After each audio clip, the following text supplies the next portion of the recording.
Presentation of WGN Sports.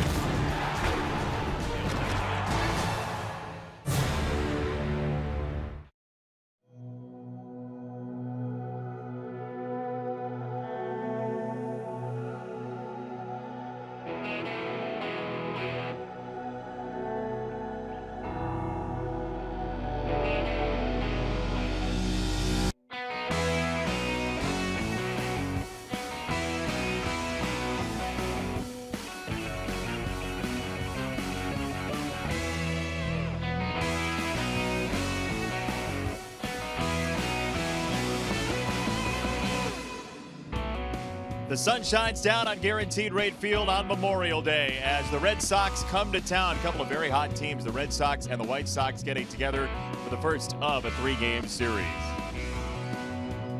Thanks for joining us. Jason Benetti, Steve Stone along with you. White Sox have won 3 of the last 4. The Red Sox just had a 6-game win streak snapped yesterday. Red Sox are not cooking on all cylinders offensively, but they do lead the league in hitting, and they've got 3 guys that are really tearing it up in this recent resurgence, and we'll take a look at them. Xander Bogaerts, who has a power outage. He hurt his thumb in spring training. He's only hit the 1 home run. As you can see over the last 7 games, that's where the home run came. He's hitting .393, however. Mitch Moreland, who's not going to start today, hitting over .400. Dustin Pedroia, who's doing just about everything right, hitting .364.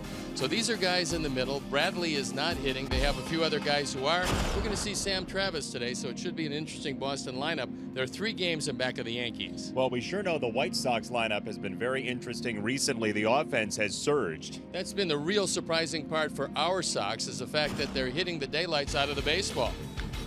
Over the last couple of weeks, it's Melky, it's Davidson, and it's Todd. They all homered yesterday, but the rest of the guys are picking up the load also. As you can see, over the last couple of weeks, first in batting average, first in runs scored, second in home runs, which is surprising, first in triples, and of course slugging percentage go hand in hand with the homers and the triples. So this team is getting it done, and the pitching has been good, and the Sox are making a nice little run. Speaking of pitching, David Holmberg on the mound for his first White Sox start, and David Price coming back today for the Red Sox. Price is essential for the Red Sox because he's going to be their number 2 behind Chris Sale, and he's got to get it done if it's going to get done. And so this is a big step for him. Coming back off the disabled list, he had some problems with his control in his rehab starts. Last time we saw him was 2015 with the Tigers. Our boys haven't seen him in a Red Sox uniform, but there you see lifetime 5-5. The ERA 3.30, you see the rest of the numbers. David Holmberg, who started 28 games last year in the minor leagues, has started 9 this year. So he's no stranger to starting. He's worked out of the bullpen. He's been magnificent in 10 appearances. His ERA in the 1s. Hopefully today, the second and third time through the lineup, he can get it done. David Price, by the way, is not going to go over 90 pitches, and they're hoping he gets to that. Sox could get to the bullpen early today, as we will tell you about an old friend coming up after the break. He doesn't toss underhand, though. Red Sox and White Sox just around the corner. White Sox baseball is brought to you by your Chicago and Northwest Indiana Hyundai dealers. Stop by today or visit buyhyundai.com and see why at Hyundai, better drives us. State Farm, here to help life go right. Meyer, true Chicago fans. Ford, inviting you to visit your local Ford store or buyfordnow.com. Blue Cross Blue Shield of Illinois. Choose Blue Cross and Blue Shield of Illinois, the card to carry through it all. And by Honda. Great deals are waiting for you now at your local Honda dealer.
Same tunnel, different stop for Chris Sale. A little bit longer of a walk now that he's back in Red Sox colors, but he's got time for a hello for some of the folks that he remembers from his time as a White Sox player. Born and raised a Chicago White Sox, Chris Sale is back tomorrow to start against Jose Quintana. He spent about 15 minutes earlier today in a press conference, but the toughest question of the week may have come from his family.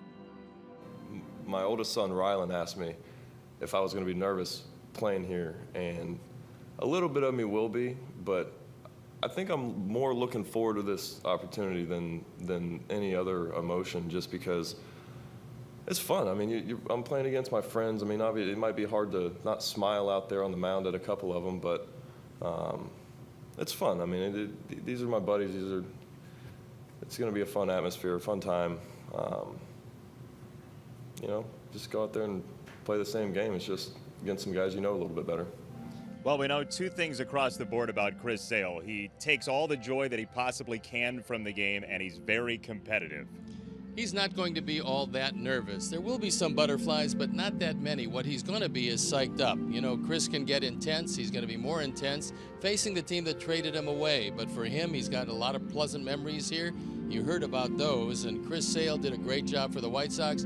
He's going to do and has been doing a great job for the Red Sox. Hopefully tomorrow he has some problems. It is going to be a strange sight, that's for sure. Yes, I think we can agree. As Chris Sale takes the field as a member of the Boston Red Sox tomorrow, even wearing that hat is a little odd.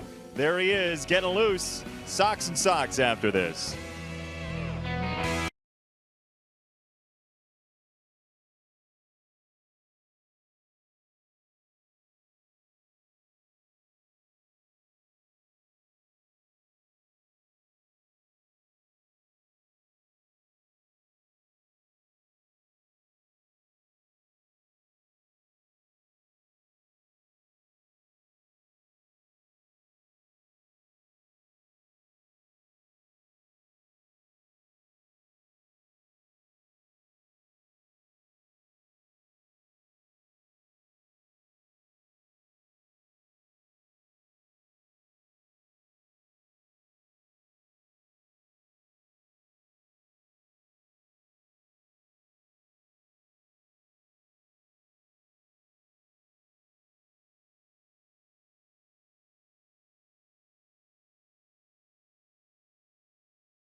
GNTV is brought to you by Xfinity, changing the way you watch sports on TV. Here's the Boston lineup from John Farrell, the manager of the Red Sox. Mookie Betts, who had a fantastic year last year at the top of the card. Then Dustin Pedroia, you've heard of him. Xander Bogaerts, the young shortstop. Hanley Ramirez, Chris Young, couple of veterans. Sam Travis, Chicago native, batting sixth. Then Vasquez, Bradley, and Marrero.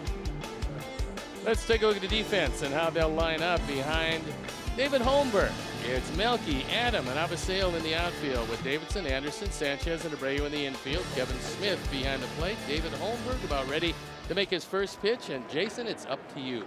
Sounds great, Steve. David Holmberg's first start in the majors since August of 2015 begins with strike one, as called by Stu Sherwater behind the plate.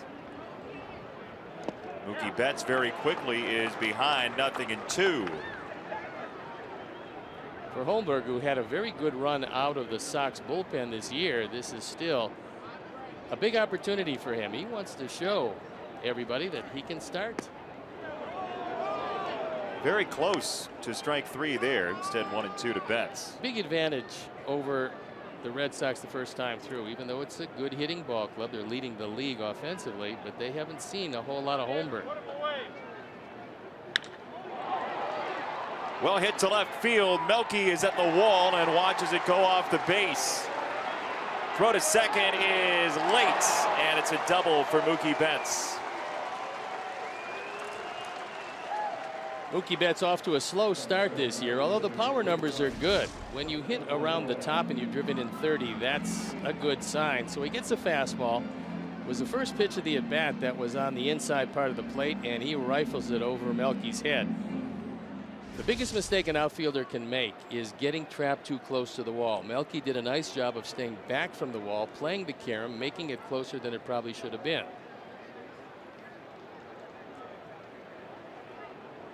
Double number 15 for Betts. The Red Sox have now 92 doubles on the year, 7th best in Major League Baseball.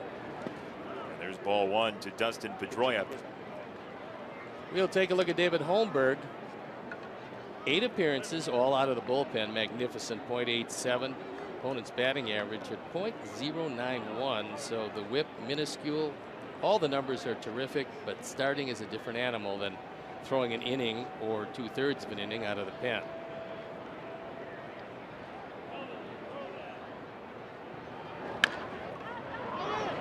This will get Betts over, and Abreu has a collision over at first. And hope everyone's all right. Well, Abreu looks like he's shaken up, and Pedroia has had all kinds of problems. That looks like might be a hip pointer, and we'll have to wait and see as Pedroia goes up and over Abreu. Holmberg didn't get there as quickly as Jose would have liked, and so he decides that he's got a slide taken himself, and they arrive approximately the same time. So it looks like he catches the right knee in the right hip. Pedroia will walk off under his own power, and we'll see how Jose fares. As hot as he's been, this would be a substantial loss. And where Jose did catch a break, and he's going to stay in the game, where he caught a break is you saw his foot, his right foot slid over the bag and was right in the middle of the bag. Very easy for a base runner to step right on top of it, producing torn Achilles, broken ankle, or any such thing. But the good part about it is he is up, he's around, he's still in the game, and now the infield has to come in at all 4 positions. For Xander Bogaerts. Well, unless Ricky plays him back, and that's what he's doing. The idea being give up 1 run instead of a big inning. Yeah. With Price making his first start of the year and his control being iffy, Ricky probably figures there's going to be a lot of runs scored here today. Well, this is an interesting Boston club, which is 2nd in Major League Baseball in batting average at .270, but 23rd in slugging percentage. It's not a lot of home runs that have been bringing the runs across for the Red Sox. The doubles are high, the singles are high, but we shall see how it plays out in this series. Well, one of the power bad breaks they caught was when Bogaerts hurt his thumb in the spring, because he had 21 home runs last year, drove in 89. He's still hitting well, but the power numbers have diminished greatly. Right hand side. Abreu in foul ground is there to make the play. Throw to the plate is not in time. Mookie Betts is home, and it's a sacrifice fly into foul ground for run number 1. Heads up base running play, and Jose does such a great job on pop-ups, but Betts knew when he caught the ball he was going to be prone. So he does make the catch. The only question would be, did he wait long enough at third? But Betts has got terrific speed. He turns it on, beats the play at the plate. It's a good throw from the position Jose was in. It's not in time, so RBI number 19. How about dropping that? Letting the ball drop and not allowing the run to come home at that moment. What do you think? It wouldn't be, in many instances, a particularly bad play, but Bogaerts is such a good hitter, you don't want to give him another opportunity. So early in the ball game, take the out, let the run come. Maybe you'll get him, but they didn't. 5th, 6th inning, still a 1-run game. Yeah. Maybe it changes. Different story. And, you know, if the hitter doesn't have quite the skills of Bogaerts, then maybe you think about it. But Not in this situation. Jose did the right thing. Made a good play. 2 balls and a strike on Hanley Ramirez, who had a great season last year, a career high in runs driven in. Now at 33 years old, the former Marlin.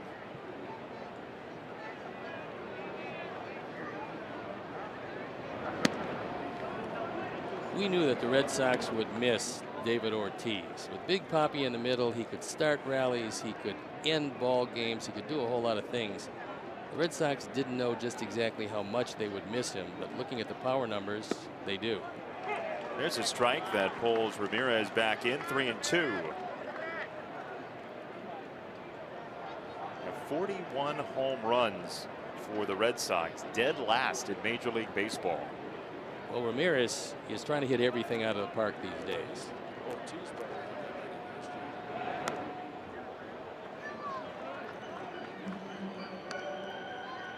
And with Hanley knowing that folks these days pay off on home runs, he's been pulling off a whole lot of pitches and trying to hit it out of the ballpark. So the best thing most likely would be to try to stay away from him, and maybe he'll roll over one and ground to the left side. On 3-2, that's ball 4. Ramirez is on with 2 out of the first. So let's take a look at the umpires for the game today. Stu Sherwater behind the plate, Jim Reynolds at first, Greg Gibson at second, and Lance Barrett is at third. Just a gorgeous day for baseball. Few puffy clouds wending their way by. The wind is blowing out toward left center, which, with left-handed pitchers on the mound, very much to the advantage of both offenses today. This might be the jumpiest we've seen the ballpark. Just guessing this season. Well, it's been horrible weather. It's been chilly, and the ball doesn't travel near as well. And plus, the wind has been blowing toward the right field corner most of the time. Not today. It's blowing to left center and the left field line.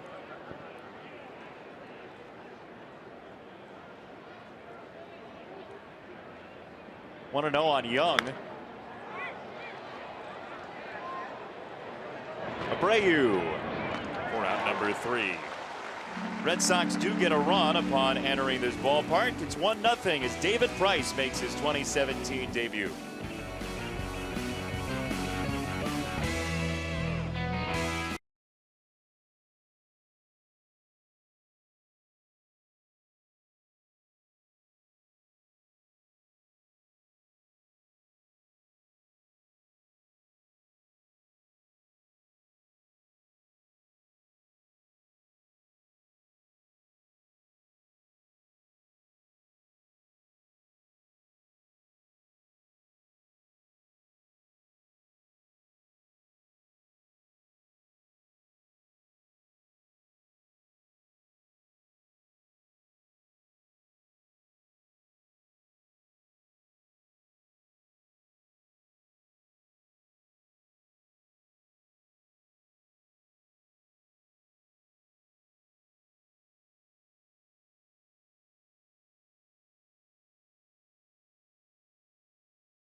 Dunkin' Donuts lineup. America runs on Dunkin'.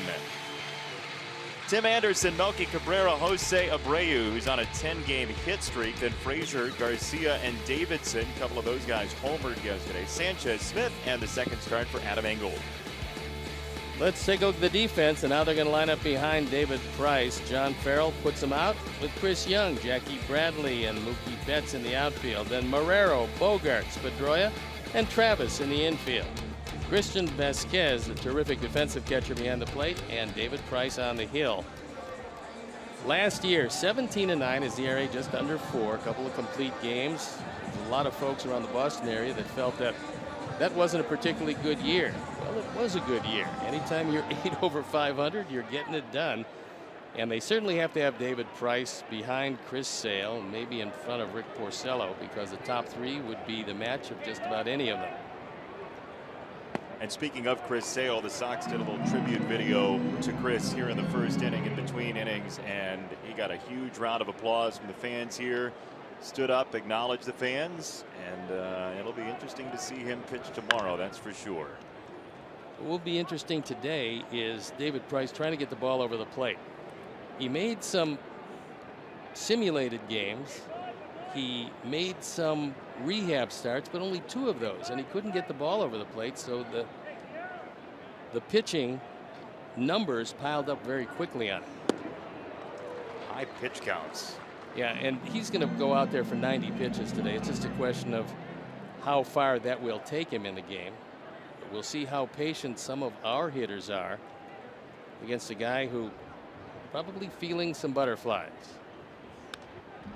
Fouled away by Anderson. So as we pile up the 2-strike foul balls, keep an eye as you sit and watch at home and how long the Sox can extend these at bats. Price, in his 2 rehab starts with AAA Pawtucket, went 89 pitches and 65 pitches. Got him through 3 2/3 in 2 innings. Yeah, that's lack of command. Just missed. 2-2. Backdoor effort on the outside corner. Tim has been very aggressive. He very rarely will walk. You want extended at bats against Price. Get him out of there quickly and get into the pen. Strike 3. Price takes down Anderson for the first out of the home first. David Price loves to come inside on right-handers because as he's moved along in his career, he's thrown the cutter a lot more. He's always had a curveball. He has occasionally thrown some sliders, but the cutter he favors because he can keep it up in on the hands of the right-hand hitters. Cutter almost plays like a slider. It does, except there's no depth. It moves across, and it's really a good pitch if you can master it. Strike 1 to Melky Cabrera, who was 6 out of 15 with a couple of homers in the Tigers series that the Sox won 3-1.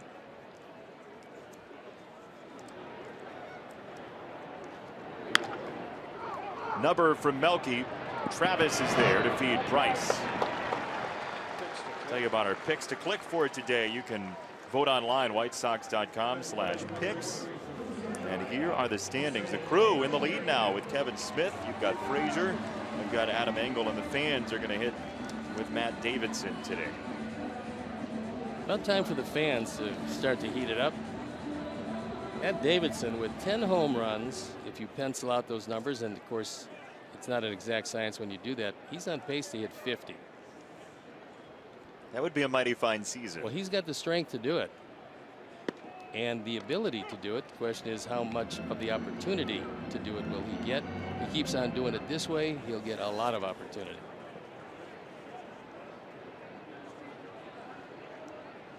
Ten-game hit streak for Abreu, about halfway to his career best, and the numbers are sizable.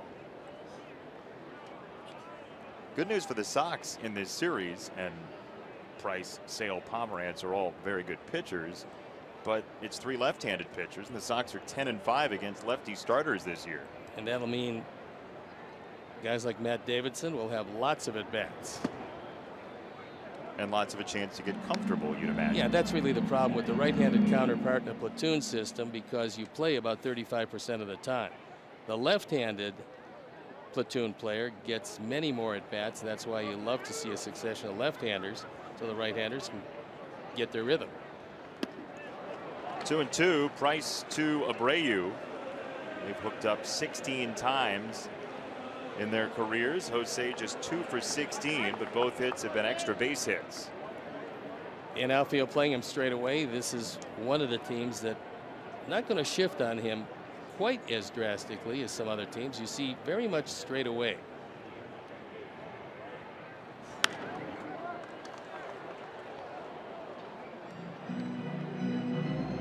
Sox have really raised the team batting average to .252. We showed you the numbers in the pregame the last 2 weeks. Sox are now in the top half of the league in batting average after a really slow start offensively. What I like is they're starting to hit the ball out of the ballpark consistently. This one's not likely to leave. Bogarts on the go to just clip Abreu for out number 3. Strikeout, 2 groundouts for David Price in his premiere of 2017. It's 1-0 Red Sox.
We are back.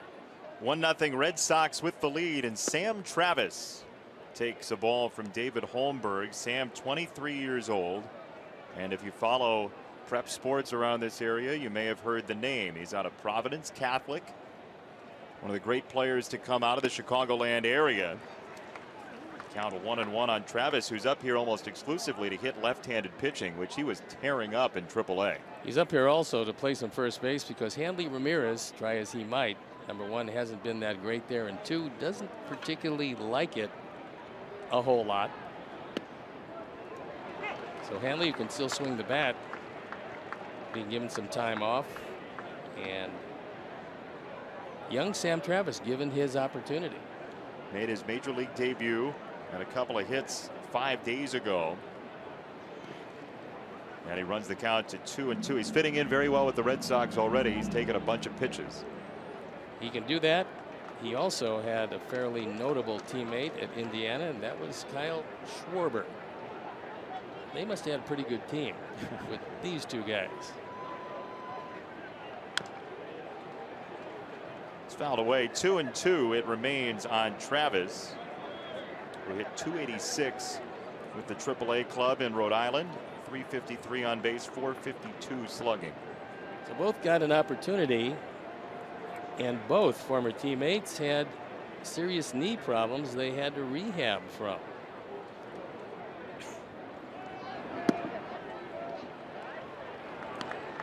And both have come out the other side of it seemingly in good shape, at least physically. Yeah, Schwarber off to a tough start, but I think that's a product maybe of the number 1 spot in the batting order. He can hit, so he will hit. 3-2 off speed for strike 3, and Holmberg gets rid of Travis. 1 down. Throws him a changeup. So this will serve notice to the rest of those Red Sox hitters that Holmberg is not afraid to throw any pitch on any count. That helps sets up what he hopes will be pretty strong performance of at least 5 innings, and possibly more if he can get it done. Sox bullpen did have to go through 3 relievers yesterday against the Tigers in the finale Dan Jennings, Chris Beck, David Robertson for a grand total of an inning and a third. So it was a piecemeal final 4 outs behind Miguel Gonzalez.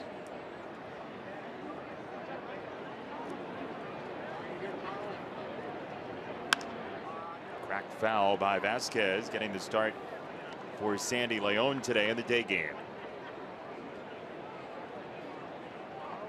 Vasquez is excellent defensively, and this year he swung the bat very well. So where Leon will catch Porcello and he'll catch Sale, Vasquez catches the other 3, and that's becoming more and more popular. Look, the catcher's not going to be able to catch 155, 160 games, so you're going to have somebody consistently in that lineup that will catch the other games.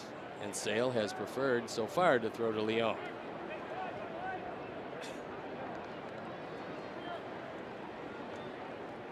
Ball and 2 strikes from Holmberg, who gave up the leadoff double, then no hits after that so far. David Holmberg, we saw him as a starter in the National League with 2 separate teams, Arizona, Cincinnati. Now the opportunity here with the Sox, and you'd imagine if he has a nice outing in this game, you'd call on him again at some point when the need were to arise. It certainly helps to increase your stock if you're showing in an emergency starting situation you can get through the 5th or 6th inning, pick up some outs that the bullpen otherwise would have to pick up, and with all of the rain and the delays and the double headers and everything that came with that Detroit series. That's a fly ball to left by Vasquez, and playable for Melky for out number 2. Fortunately, the pitch was an off-speed pitch, and Vasquez, looking fastball, caught it off the end of the bat. Still went a fairly long way for a guy that didn't get a whole lot into that swing. So now the rare lefty in the lineup, Jackie Bradley Jr. I mean, you're talking about for a pitcher, I mean, essentially you become a Swiss Army knife if you can be a starter and a reliever. There's always going to be a spot for you. Especially when you're throwing with the arm that David is throwing with. What he did for the ball club was give them the second option left-handed out of the bullpen, taking some of the pressure off Dan Jennings. And when your ERA is below 1 out of the pen, you are a valuable member of the pen. Now the Sox are of the belief that Jackie Bradley Jr., if he hits it on the infield, it will be to the right side.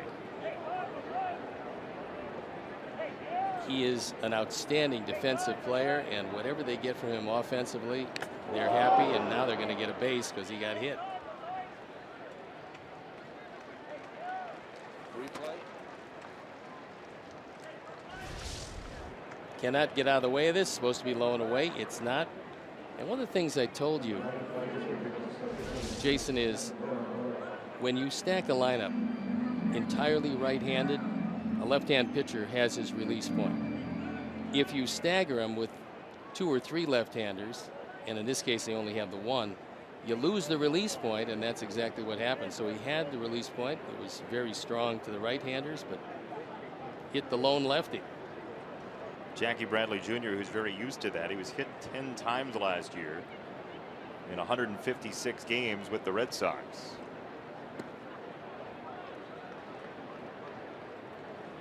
The Red Sox are in need of a third baseman. They've made no secret of that. They thought it was going to be Pablo Sandoval because he had lost lots of weight, got himself in shape, and was having a hard time fielding before he went to his knees on a 1-hop rocket and sprained his knee. So now he's on the shelf, rehabbing in the minor leagues.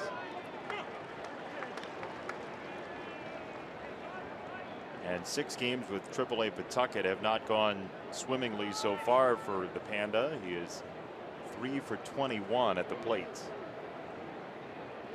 Yes, but he makes up for that with a tremendous lack of ability to run.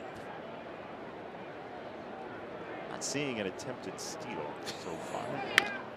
On the ground to second base, and Sanchez has become the primary second baseman with Saladino on the shelf. Bradley stranded. 1-0 Red Sox.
Chris Sale.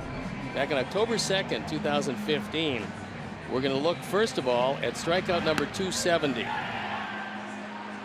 And then we're going to look at strikeout number 274, which is the all-time record. Chris Sale has it. Home Field Facts brought to you by Ryan Kelly, thehomeloanexpert.com. He had some wonderful moments in a White Sox uniform. He will go on to have a great career. Both sides, however, happy with the deal. 1,244 career White Sox strikeouts for Chris Sale. That's 6th best in franchise history. But yeah, the Sox will take the haul that they got from the Red Sox. Absolutely, and the Red Sox are ecstatic because Chris Sale has become their #1 and is dominating this year. Ball and a strike on Todd Frazier, whose lone hit in the Tigers series was a long one. It was a home run in yesterday's game in the victory on Sunday afternoon. Well, Todd told us that he expects that the numbers are going to start to rise, and you would expect with his history that he definitely is going to start hitting the ball out of the ballpark and driving in runs a little more consistently.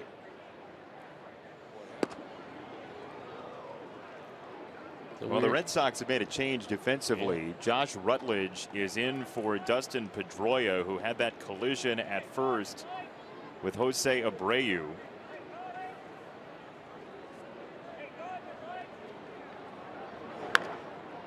Well, you might remember early in the year they had a big blow-up with Baltimore as Manny Machado overslid the second base bag right into the leg of Pedroia, which kept him on the shelf for a few too many days for the Red Sox liking, and then they were throwing at one another. But the big story for the Red Sox, if Pedroia is lost for any length of time, and we'll get some sort of update later on, that's a very big blow to them because Petey is one of the better players around and gives them both offensively and defensively a tremendous lift. And in the clubhouse, just the way he is and the care he has for the game. Strike 3 for David Price on Todd Frazier, and David Price does not look like he's been on the shelf all year. Here's the collision between Abreu and Pedroia. Jose goes down. Pedroia has to go over the top. Looked like he might have had some difficulty with the right knee, but instead of speculating, we will wait to get the official announcement. He was able to walk off under his own power, and Jose Abreu is still in the game. So Rutledge now in Pedroia's spot in the batting order, which is the 2 spot. So we'll see him next inning. He'll bat after Betts. And there is strike 1 to Garcia. No, I agree with you entirely. David Price doesn't look like he's making his first start this year in the major leagues, because all that control difficulty that we heard about from his short stint in the minors is not in evidence here this afternoon.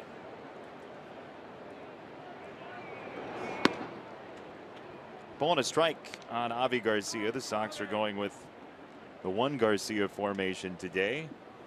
Leary and Willie are on the bench, but available just in case. We have a storehouse of Garcias this afternoon. Avi to first base, and Travis had it played very well. 2017 Chicago White Sox are presented by Guaranteed Rate, low mortgage rates, and a fast, easy process. Learn more at rate.com. One of the things, and I'm sure as Matt looked at a lot of the video of David Price, one of the things he'll realize is although he will go away on occasion, he prefers to stay inside on right-hand hitters. So if he opens up and takes a look inside, he's probably going to get one maybe later in the count.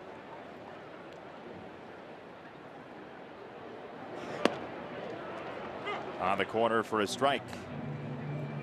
Even if you're looking inside, that was a slider with good late bite. You're not swinging at that one anyway. Just give him strike 1 and try to work on something else.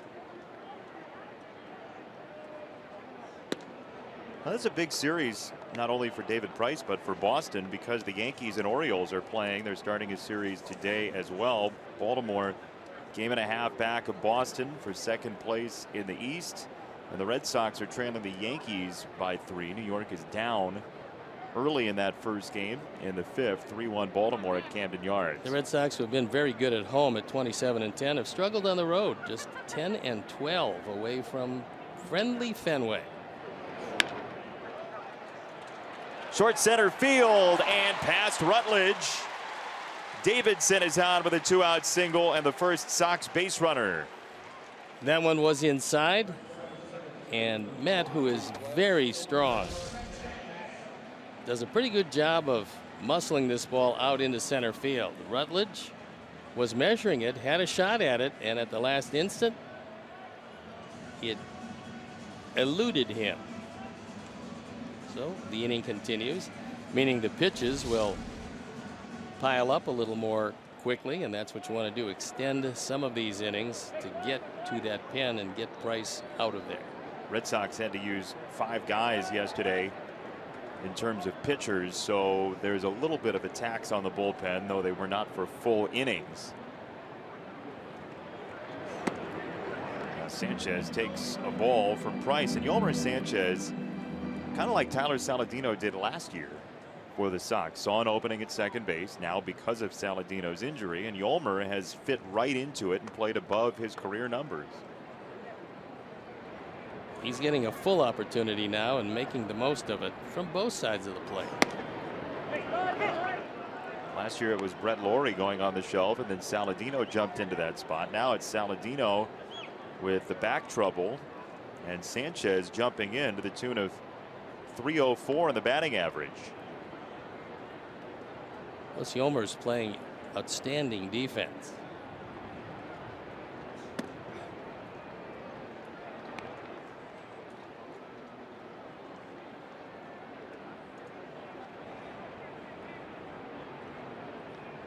Long look down at Nick Capra at third.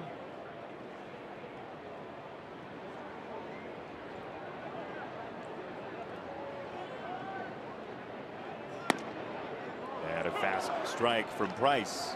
You don't have critical road trips in May or the beginning of June, but the Red Sox are on one that is going to be fairly important to them because our ball club is playing well, so they run into our ball club here. They've been vulnerable on the road. Then they go to Baltimore for 4 and the Yankees for 3. And we talked about the importance of winning in your division. The Red Sox have got to do that because the division is pretty tough, with Tampa Bay especially playing better baseball now than you would expect them to play. And the Red Sox, against the East, 10-11 in their own division. Tampa may not have any arms left after a 15-inning win against the Twins yesterday.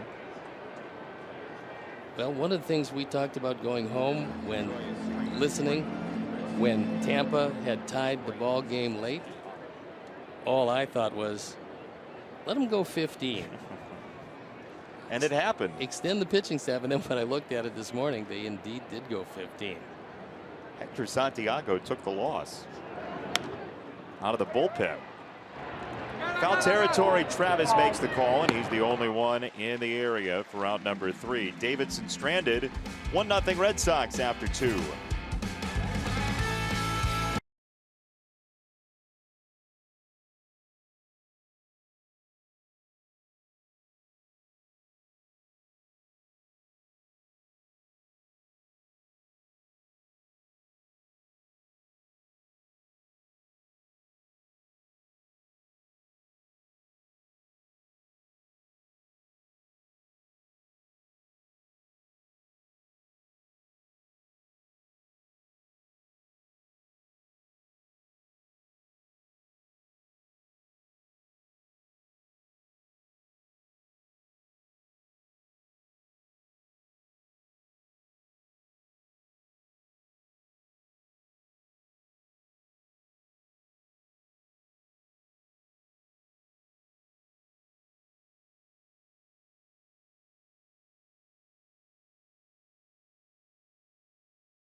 The top of the third inning. It's going to be the top of the order. Mookie Betts. He's going to lead it off. His ringing double produced the only run of the ball game as he scored on a very short sacrifice pop-up. And David Holmberg will face Mookie Betts, Josh Rutledge, and Xander Bogaerts here in the third. And there is strike number one to Betts, who started the afternoon very well for the Red Sox with a double on a 2-strike pitch.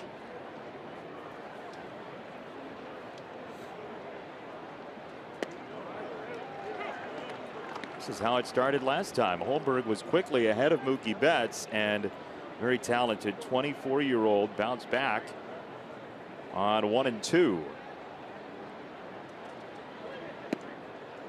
Where we are now. Mookie started as a second baseman, played some of that in the minor leagues. When he got here, with the presence of Jackie Bradley Jr., they realized that they didn't need another defender in center field, and he moved to the outfield. And the thing about Mookie is he's made the transition seamlessly. Done a very nice job now in right field. He's got a very accurate arm. He's very fast. And the arm is strong as well as being accurate, and that's what you need playing right field. Right field in Fenway Park is very difficult to play, and Mookie Betts plays it exceptionally well. He does a lot of things very well. Yeah, he really does. I mean, he's been one of the better players around. Abreu in foul territory for out number one. Family Sundays feature tickets as low as $5 in the upper level, $15 in the lower level, and parking for only $10, plus special kid-focused activities located throughout the ballpark. Family Sundays, proudly presented by Coca-Cola. This is one of them. Visit whitesox.com/Sundays to purchase your tickets today. Had one of them this weekend, actually. Very nice. So one down for Rutledge, the Alabama native, who takes strike number one. Last year at 265 for the Red Sox. Didn't get an opportunity to play all that much, just 49 at bats. Was actually put in the lineup late a number of times for defense. A little earlier today than he's used to, with Pedroia out with a sprained left wrist. Yeah, normally he's not going to be put in defensively for Pedroia anyway, but extenuating circumstances forced him in early. Anderson at shortstop collects it. And two are away in the third inning for David Holmberg. Be nice to see him get a quick inning here. Quick inning, and at the minimum, if he can do it, 6 innings would be ideal, because the bullpen has been used quite a bit. And although it still is May, so the arms are not going to deteriorate quite this quickly, you want to save those guys as much as you possibly can. Because if this team does stay in ball games, which they've shown every indication they will, then that pen is going to be used even more.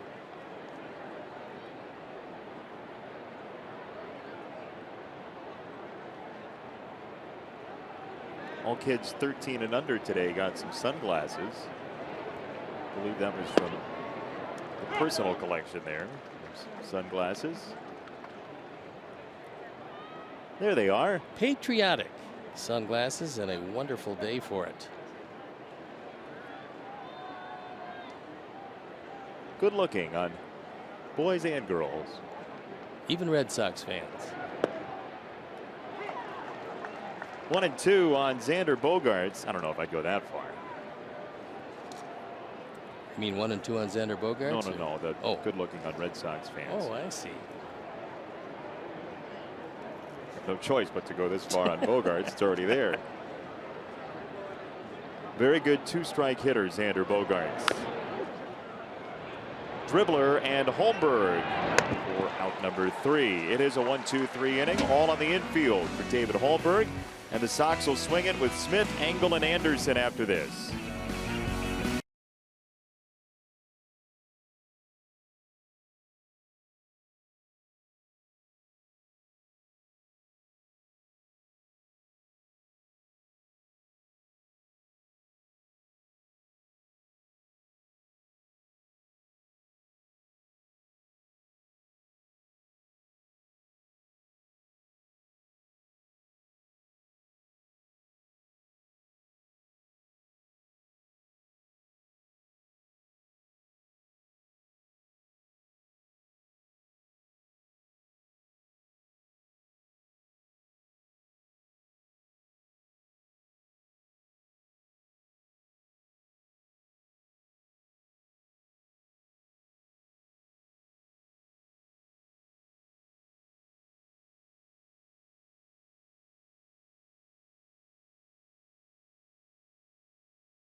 GNTV.com, presented by Nationwide's Jeff Vukovich. Go to jeffvuk.com or follow him on social media because Nationwide is on your side. My side. Your side. My side. As well as everybody else's side. Probably want to pick a side at some point, right? Or it's just everybody's side. Sometimes you have to declare which side. Huh. But in this case, everybody's side. Side. Everywhere a side. Kevin Smith. First pitch, strike to the Sox catcher. 45th at bat of the year for Kevin. He's gotten some playing time with the injury to Giovanni Soto.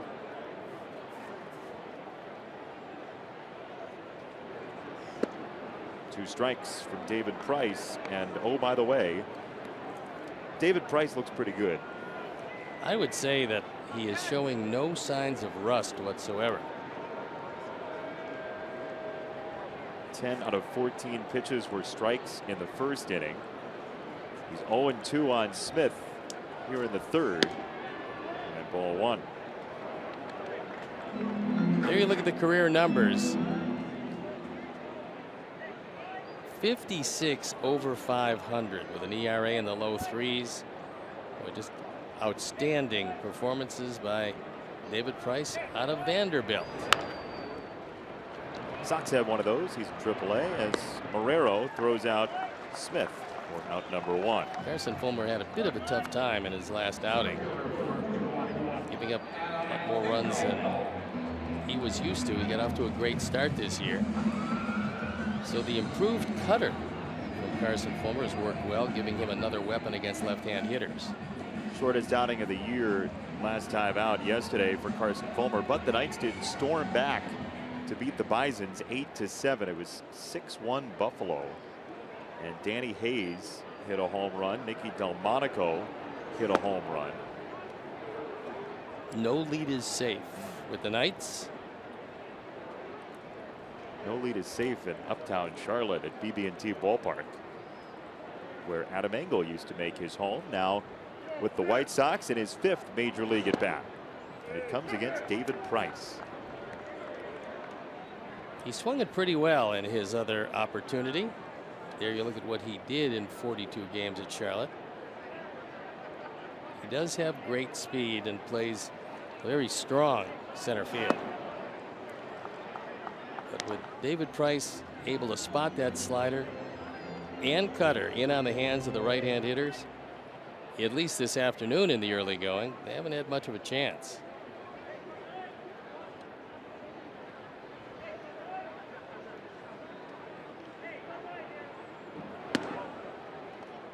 Close pitch, 2-2 on Adam Engel, the Ohio native who went to school at the University of Louisville. A couple of powerhouse programs represented here, Vanderbilt and Louisville.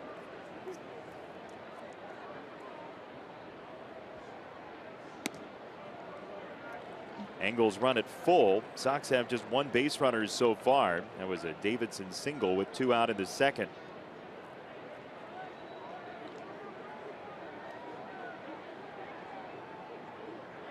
Folks watching from the bullpen sports bar. That's ball 4. Engel works a walk and now can create some havoc for David Price on the base path. Visit participating Chicagoland area Great Clips salons by June 9th to enter the Great Clips Summer Sweepstakes. The grand prize winner will throw out the first pitch at Mullet Night, Friday, June 30th. Plus White Sox tickets and a pregame patio party. Great Clips.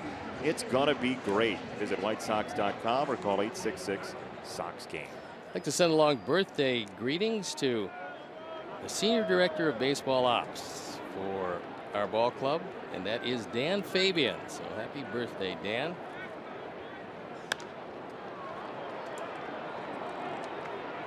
Had the opportunity to work with Dan Fabian's father,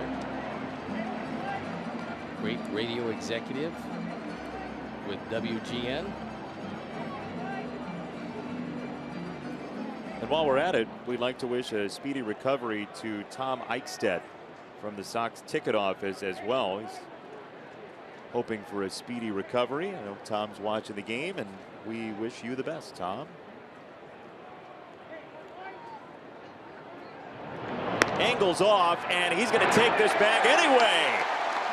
That's exactly what you have to do when you are caught. And that is, don't get in a rundown. Don't try to get back to the bag. If you're caught, keep on going, because there's a good chance you can beat the play. And if you're really an aware base runner, you're going to take a different path with a left-hand first baseman or a right-hand first baseman.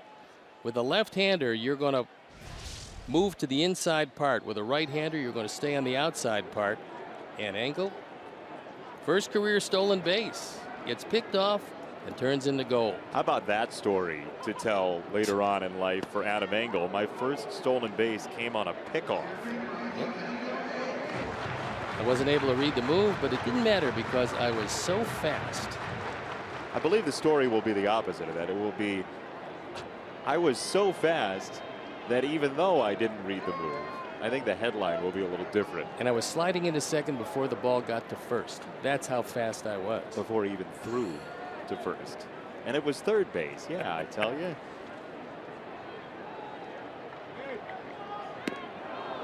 One and two on Tim Anderson from Price with Melky on deck.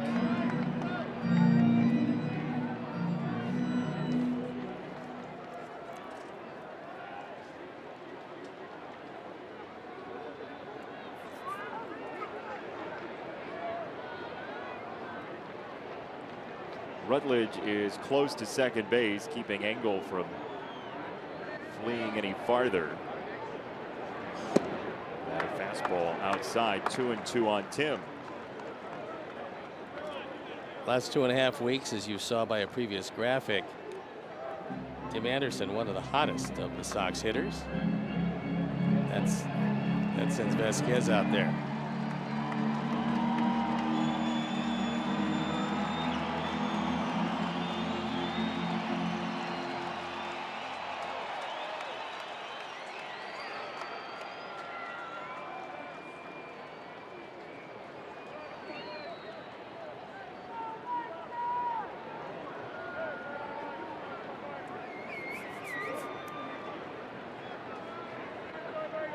Two and two on Anderson. Off the plate, 3-2. From a guy who's not overly patient, that was a good take. Because that pitch was close. He thought it was low. So did Stu Shearwater. And Ricky's got his team hustling regardless of the situation. Anderson fouls it away, keeps it at 3 balls and 2 strikes. Chicagoland viewers, text Subway to 97999 right now, and the 300th texter will win a $30 gift card to a Subway restaurant in the Chicagoland area. Don't miss out on the Subway Triple Play promotion.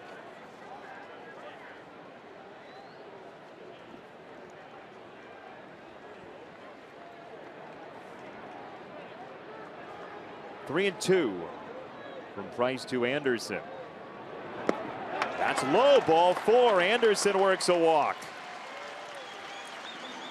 That's not exactly like man bites dog, but it's pretty close to it, as Anderson able to entice his 5th walk of the year.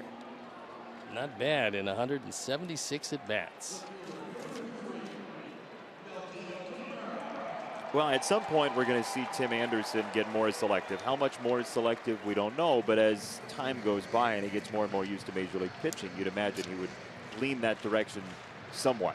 And I think what's going to happen, Jason, is when he starts to realize what each and every one of these Major League pitchers are trying to do with him, and as he starts to make more solid contact, he will walk some more, but that's going to be a little later in his career. Right now, he's trying to get his timing, his rhythm, his stroke grooved, and he's doing it the way he did it coming up, which was how he was successful. You don't change anything until you really fall on hard times.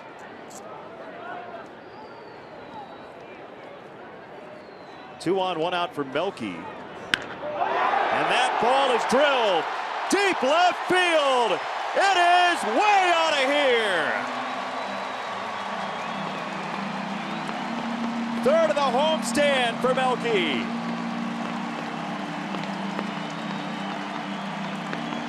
Melky, who's not normally a power hitter, did something that veteran hitters will do, and that is you got a pitcher on the mound. Even though he is one of the better pitchers in baseball, he walked 2 guys in this inning. And so he's looking first ball fastball. He's looking middle of the plate in, and he got it and put a charge into it. His 6th home run. He's now driven in 29. And Melky has helped the ball club take the lead.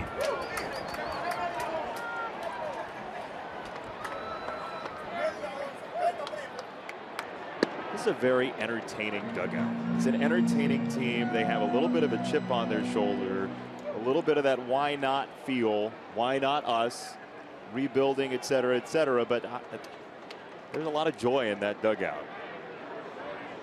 Rick Hahn on the road trip said something pretty interesting, which is apropos, and that is, yes, I have stated categorically we are in rebuilding mode. However, the ball players don't really care about that. They know that there's a game to be won on a daily basis, and they're going to go out there and win it, or make a great effort and come up a little short. But this team is grinding as a team.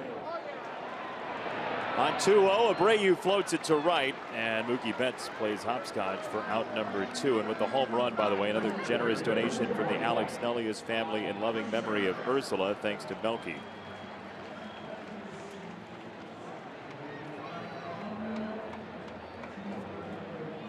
Everyone I talked to about Melky said, I mean, he's off to a slow start. What's happening with Melky? What is it finally the time when the age is caught up? I said, nope. You get a guy who's close to a 290 lifetime hitter. He's going to hit that. And if you start out slow, well, then he's going to get very hot very quickly. Frazier in the air. Jackie Bradley Jr. thought he had it sized up. Now he goes drifting and gets rid of the baseball like Melky did just a couple of batters ago. The Sox have the lead thanks to this torpedo from number 53.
Stone along with you, and the White Sox have taken the lead. We have some prizes for you. Everything's good this Memorial Day. We've got a stocked prize shelf on this holiday weekend, and so if you take a look, you can have your choice of just about anything, but you might want to not pick the gnomes because we won't give them to you. However, you can get that. Jim Thome, an autographed picture of a monumental home run. Thanks for playing charades with me, by the way. I just picked up the prop and you described what it was. Well done. I knew exactly what it was, and I know that it's a monumental home run. No idea which one, but I'm sure it was monumental. Ball number 1 to Hanley Ramirez. David Holmberg bankrolled a 3-1 lead right now after the Melky Cabrera homer.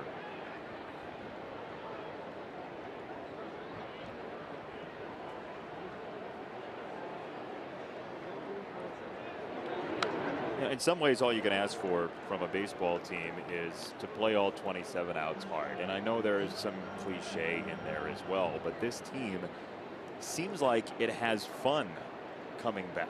It seems like not only do they show the effort, but they show the humanity of the enjoyment of a comeback. Some teams, they look like they're slogging through deficits. This team doesn't have that feel, and I think it's a nice change to see. Well, I said it in spring training, and there was really no reason for a team that was deconstructed before they were going to be reconstructed to be able to come back and have the kind of confidence they had. And he does lose them for ball 4. Not a great way to start the inning, but even though the team brought some new players along and it was said that it was a rebuilding phase, in spring training this collection of guys had a lot of confidence. And the only question in spring training was could they carry it forward when things got really tough, and they have been able to do that. As shown by the 8th inning runs, the 9th inning runs that they've put up. The 8th inning has been the most scored upon inning by the White Sox this year, as Holmberg snaps off a breaking ball strike to Young.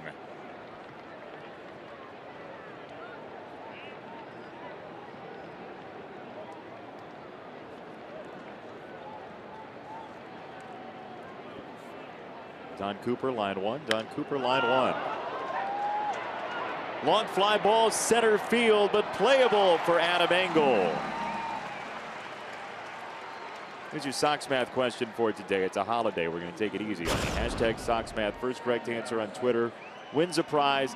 Number of consecutive batters Miguel Gonzalez retired to start yesterday's game, and then add the number of games the White Sox and Red Sox are scheduled to play this season, both home and away. You've got this. I think you have the answer. That was a really easy one. It's a holiday. Yeah, I know, but well, no, I think it's okay.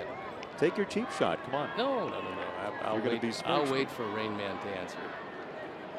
That's after the People's Court. Sam Travis with 1 down takes a strike call. I'm told that some of the Providence Catholic coaches are here to watch Sam Travis on this Memorial Day, which is nice to see the support from his high school folks. Do you think in the course of his very short but pretty good career so far he's ever grounded into a double play? Steve, I don't believe so. With the pitches starting to pile up, Gregory Infante loosening in the pen. Would you like to see a double play here?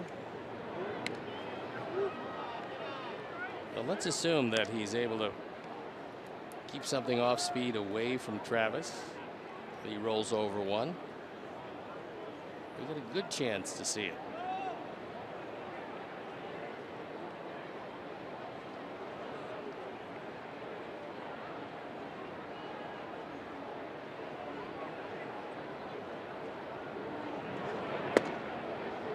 Back inside, 2-1 to Travis, who was 12 out of 29 with the AAA Pawtucket Red Sox. That's .414 against left-handed pitching. Hanley Ramirez taking in the sights of a Monday at Guaranteed Rate Field. Beautiful crowd here.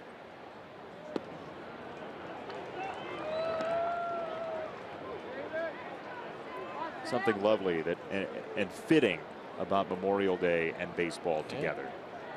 It's one of the signposts. So you know when you get to Memorial Day, you're going to be around and very close to 1/3 of the way through your championship season.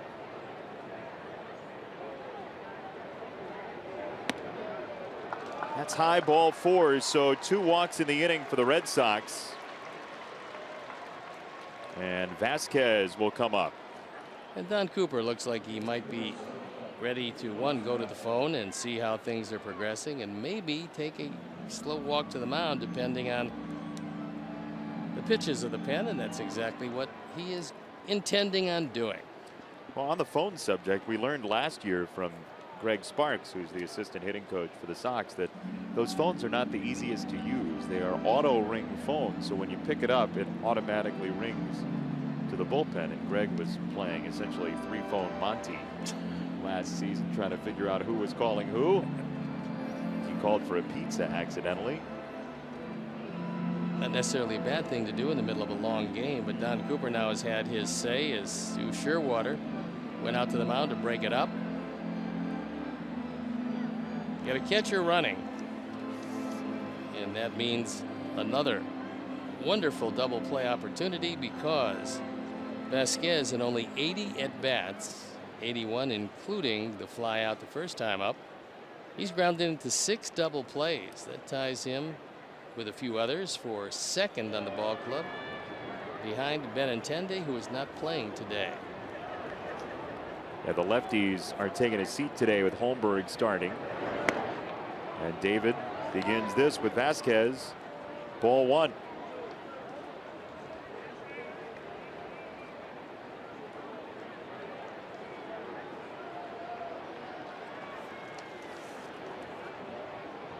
Left-hander on deck, Jackie Bradley Jr.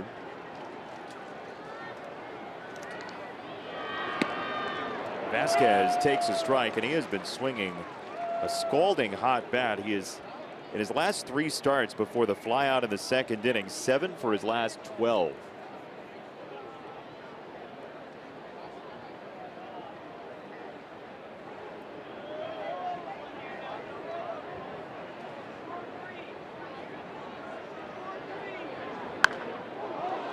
That's hit well down the left field side toward the wall, and it clangs back into play.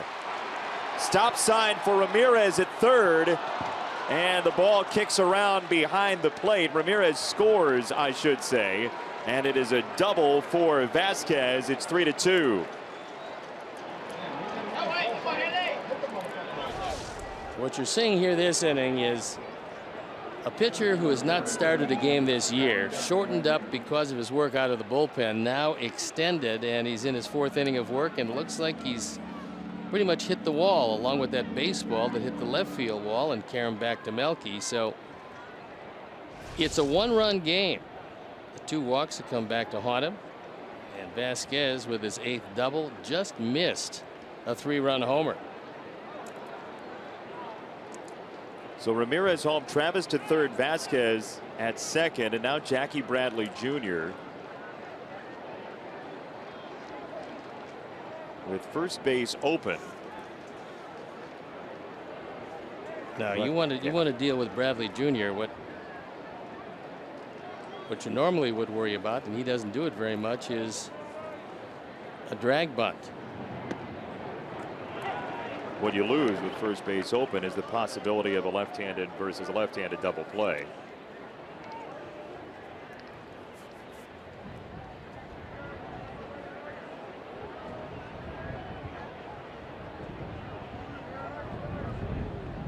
Wind starts to kick up, and this ball goes to second base. Sanchez saves an extra run, but the Red Sox have tied the game as Travis scores. Vasquez to third. 3-3 in the 4th. Bradley Jr. hit that ball awfully hard. Yolmer with a fine play to his left. RBI number 14 for Bradley, and just like that, it's a brand new game. And both of these pitchers saw both of the walks in their inning turn into runs.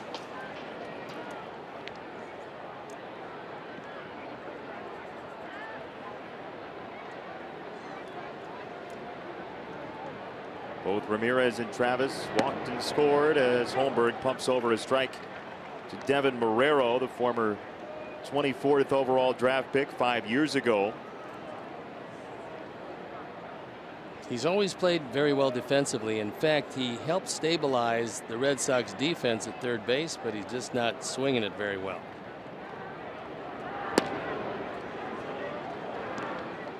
$10 for 55 in his major league time this year.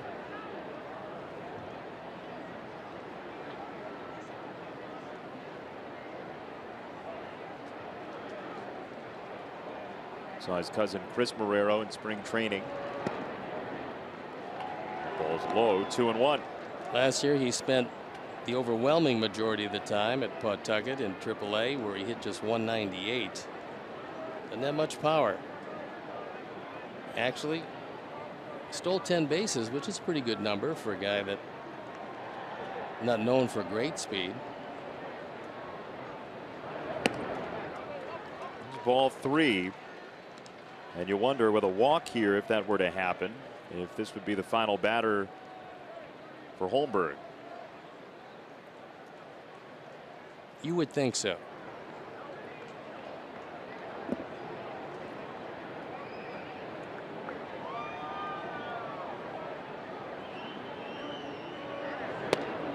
There's a strike, 3-2.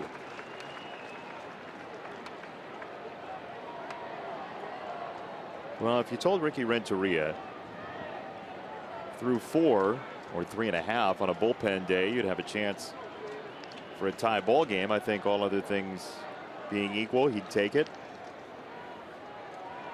Especially going head to head with David Price. There's strike 3, and Holmberg does make it through 4. Red Sox get a pair, and we'll play bottom 4 next.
Ball game, 18 straight for Miguel Gonzalez yesterday, plus 7 games between the Red Sox and White Sox. The answer is 25, and Josh Wolf 22.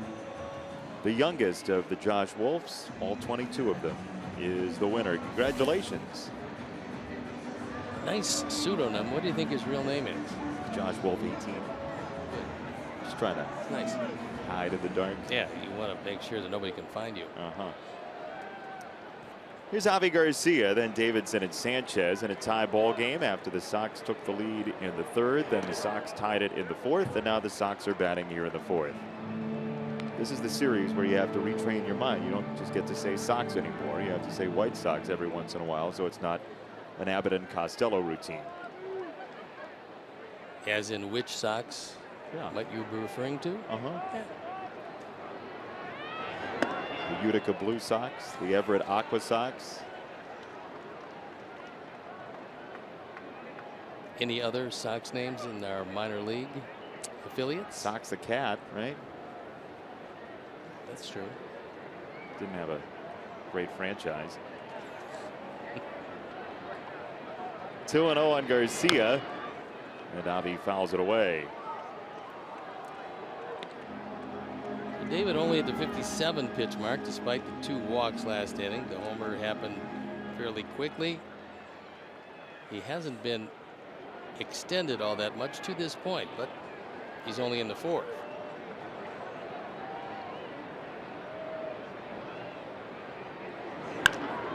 Well, you talked about 90 being the cap for David Price, so prorating it out, 55 pitches or so over the first 3 innings, 18 per, so maybe a couple more innings. Yeah, you're looking at if he can keep it well below 90 and get through 5, they would be happy. If he could get through 6, they would be ecstatic, because as we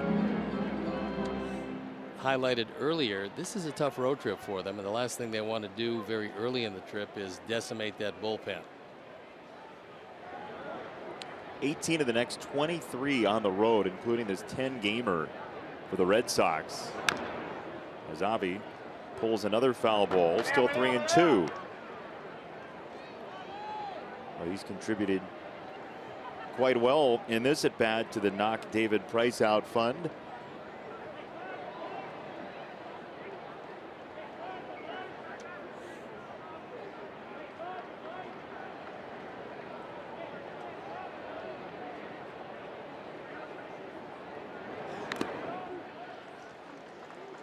Another one spoiled.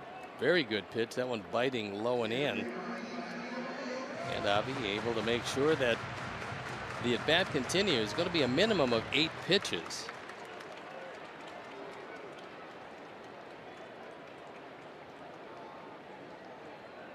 Well, Avi Garcia with a slugging percentage above .550 coming in, batting average above .330 for the year, has had a marvelous first 2 months.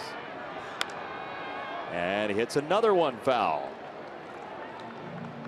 With the Orioles losers of 7 in a row coming in, they find themselves 4.5 games back of the Yankees. Yankees off to that great start, starting to get healthy as a ball club. But without Aroldis Chapman, that puts a little more pressure on the Yankee bullpen. However, this Boston pen has seen Kimbrel, their closer, be absolutely unhittable this year. When you have that, you normally are in very good shape, because his ERA of .83 and his 13 saves, if they have the lead late, that's pretty much, you can phone in the rest of it. And now Vasquez going out to talk to Price. Speaking of the Orioles, they've turned to Dylan Bundy today to be the stopper, and he's gone 7 innings, given up just 2 earned runs in a 3-2 lead over the Yankees in the bottom of the 7th at Camden Yards. This is where the trouble spot comes for Baltimore, because instead of having Zach Britton, who is normally unhittable, 47 for 47 last year, he's out. Avi chases a ball down low, and he is thrown out for out number 1. Fans 13 and under can join the White Sox Kids Club and receive free Sox tickets, new gear, access to exclusive events, and even skip the line during Kids Run the Bases on Family Sundays. Head to whitesox.com/Kids Club today to join. You're not going to win a lot of friends cutting the line, but you certainly will get the ice cream that you're promised by your family after the game faster. It's a nice perk. As is bacon on a stick, as that young man had. And, you know, I've always said this. Memorial Day ball game, you can't beat bacon on a stick. How many times in your illustrious broadcast career have you used the segue, as is bacon on a stick? Including today, once. But I plan to use it a lot more going forward. That's what the confetti's falling from the sky for, right? It's a very nice touch.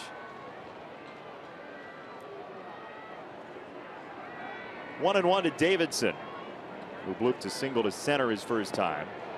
And David Price has the breaking stuff and the off-speed stuff working pretty well. Yeah, he's really, for a guy that doesn't have a lot of feel because he's out there for the first time in a starting role this year, he's throwing all of his pitches and actually getting most of them around the zone. Even the walks to Anderson and Engel, he was still around the zone.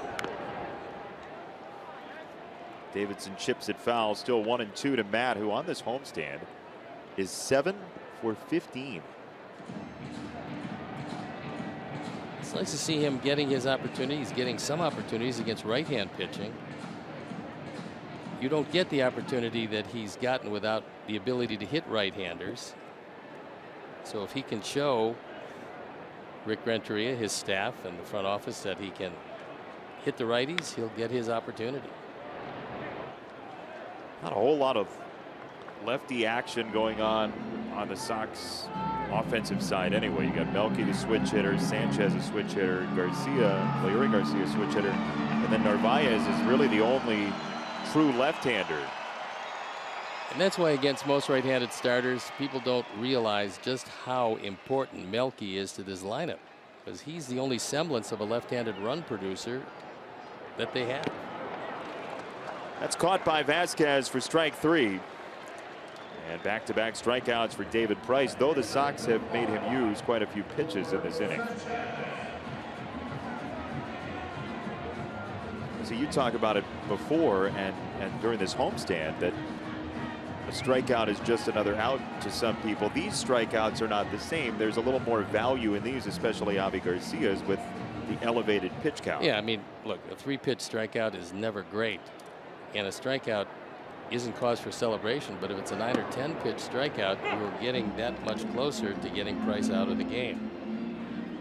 Although there are some teams that you just as soon say, well, we don't really need to get in that bullpen because it's too good. The Red Sox at the tail end are that good. Getting there has been a problem at times. 2 strikes on Sanchez, who popped out foul to first baseman Sam Travis in the 2nd inning.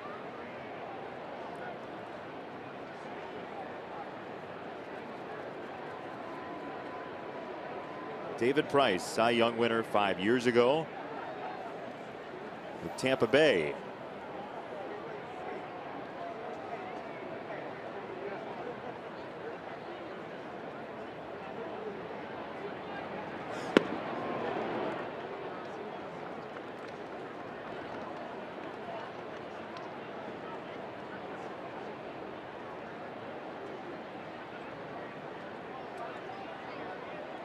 Ball and 2 strikes.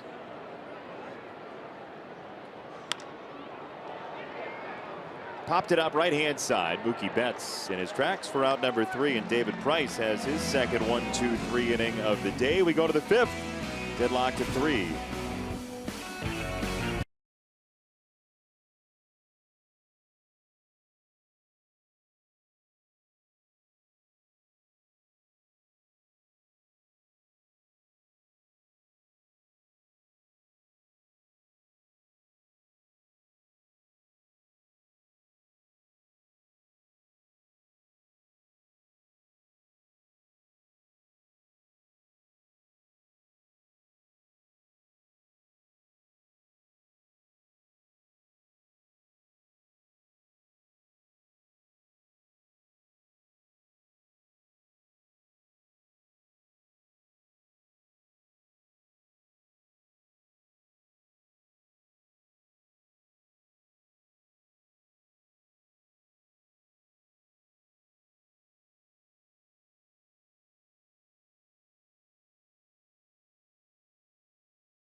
Game Zone for the latest stats and information. Dot Camera, family owned and serving Chicagoland for over 125 years. Dot Camera, where the focus is on you. Focus is on a tie ball game here. The Red Sox and the White Sox. Boston starting a 10-game road trip. Red Sox had a win streak broken yesterday by the Mariners. And some Sox fans enjoying the day. Oh, a Yankee fan that's very patriotic. And we've got a new pitcher coming in the ball game, and it is Gregory Infante.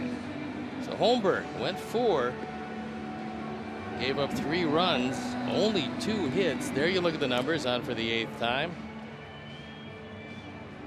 Walks and strikeouts, not that much of a disparity. And the game now is in his hands because he inherits a 3-3 ball game. So although David Price is still going to be in the game when they head out for the bottom of the 5th inning, the game now squarely in the hands of Infante, and it is his. Infante, who last threw for 2/3 of an inning against the Tigers in that doubleheader on Saturday. That was doubleheader game number 2. Gave up a couple of singles, got a strikeout, then a walk and a sacrifice fly. He'll face the top of the order, Mookie Betts. Takes a look at one for strike 1.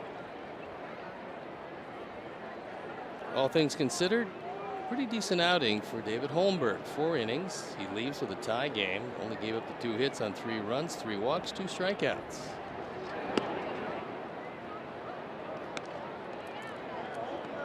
Well, the Sox bullpen, which has been so successful this year, takes over the game. And the big key to this inning is trying to take down Mookie Betts. One of the big reasons is he's 8 out of 9 in stolen bases. And so on a team that has much more speed than in recent years, the Red Sox with 31 stolen bases, Betts a big part of that. That ball is hammered down the left field line. To the corner it goes, and it is a fair ball for Mookie Betts. And it is gone, clanging back in. So Betts takes it out for a 4-3 lead. I would say exit velocity is up there. Launch angle, it was a line drive. Didn't have a chance to get off the ground too far. That's a fastball on the inner part. Mookie turns on it and belts it. We'll take another look. And it is a home run. One hop off the top of the wall, then off the pole and back into play. That's number 8, and 31 is Betts now. 2 for 3. So here's Rutledge, and Mookie Betts, who is an avid and very successful bowler, got some great action off the head pin. He did. On that solo homer. Good call by Lance Barrett as he saw it all the way. That ball trickles into center field. Rutledge in for Pedroia is 1 for 2.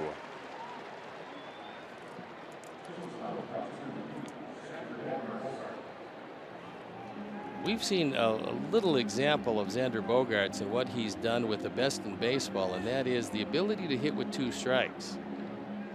He was hitting in the mid to upper 300th with 2 strikes, had in his career over 200 hits with 2 strikes. So he shortens up, changes his stroke, unlike a lot of especially young hitters. They've got the same stroke, 2-0, 0-2. But Bogaerts is not like that. He's got a completely different stroke, very defensive when he has to put the bat on the ball. He's got the most hits over the last couple of years with 2 strikes coming into this season. He's been just a terrific player and one of the nicer guys you will ever see in this game.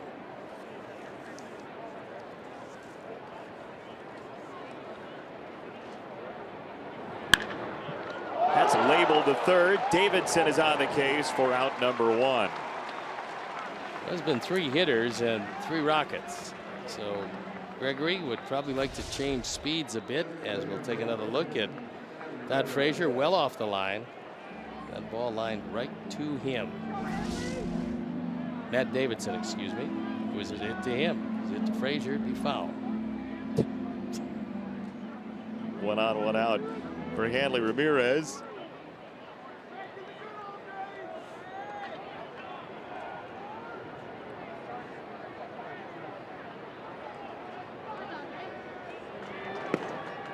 And a fastball low to Ramirez, who's walked twice in the game. He scored in the 4th. He did not score in the 1st.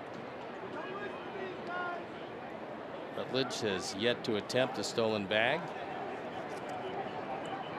Red Sox knew this year with David Ortiz retired and leaving a huge hole in that lineup, they were going to have to run a whole lot more.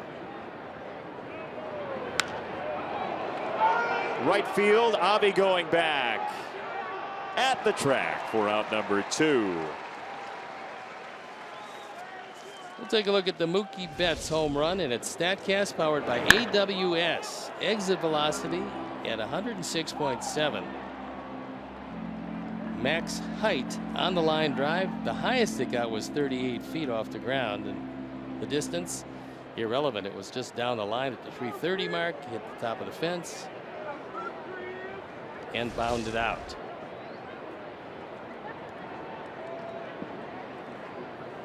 That ball was a laser. It was a rocket. Here's Young. And he didn't go. And just watching the replay, the hands for Mookie Betts are so quick through the strike zone. And looking at the way he approached that pitch, it made you emphasize the idea that if you want to go in, you better go way in off the plate, because if it's in for a strike, he can not only turn on it, but he can keep it fair.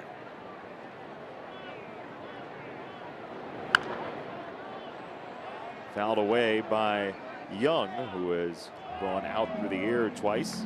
You don't want to throw him a strike down in the zone, because thigh to knee down, he's still in the major leagues because he can put a charge into that, especially a fastball. He will expand his zone like a whole lot of hitters will, but he loves low fastballs.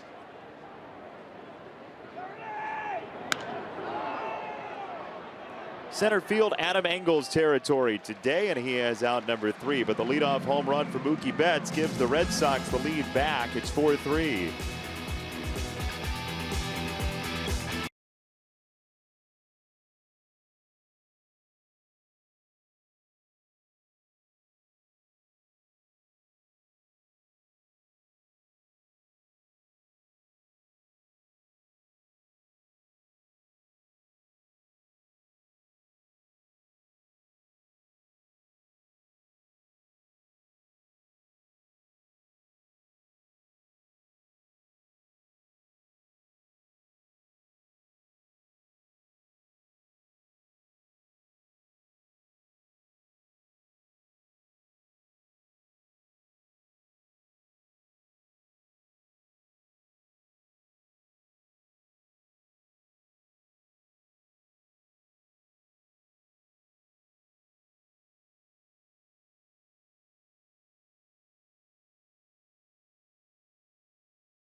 And it is Ryan Braun on the 10-day disabled list, retroactive to May 26th with a strained left calf. He was hitting .333. That's in his major league career. You look at the numbers, he's been a terrific player, but later in his career getting hurt a little bit more than he'd like. Go to RomeoOrthopedics.com or call 312-432-2342. We might need Romeo Orthopedics for that beanball. Smith on his way to first base. Looks like he's okay. Cancel that appointment. He's a catcher. He's tough. You're saying other positions aren't tough? Not as tough as catchers. If you're going to be back there, if you're going to put on that equipment every day and take the foul balls and various things that catchers have to deal with, if you're not a tough guy, pick another position. Well, actually, Kevin Smith has upgraded in terms of safety. Now baseballs are coming toward him rather than 300-pound defensive ends, a former quarterback. He's got some equipment. Not that he didn't have shoulder pads, etc., but probably wasn't given as thorough a mask when he was a quarterback. Yeah, tough to go through the checkdowns with a bunch of bars in the way, extra ones. One strike to Engel. He showed the bunt, and we've seen the Sox do that this year. Show the bunt early, then swing away with the infield drawn in. Normally you show the bunt, you're going to get some defensive movement. But you've got Travis. He's going to hold Smith close, so I doubt if he's going to charge.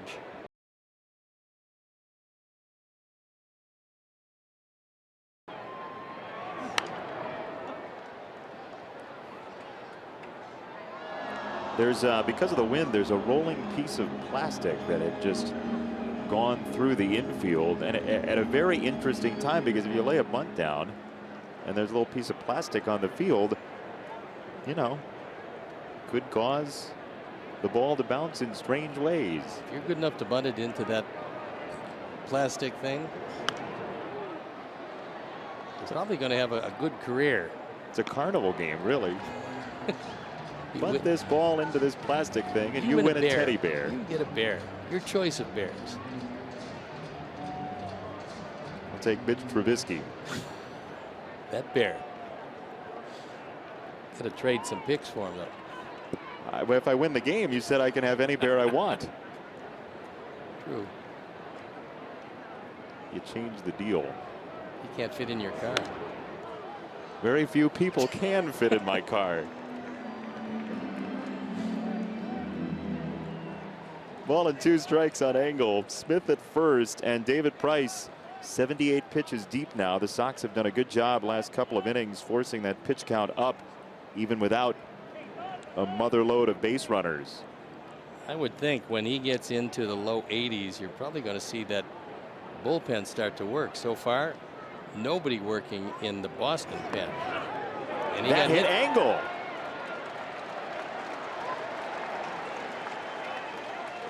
It's a run of plunkings. Random plunkings. We'll watch it again, and this is a breaking ball inside. It catches the right toe.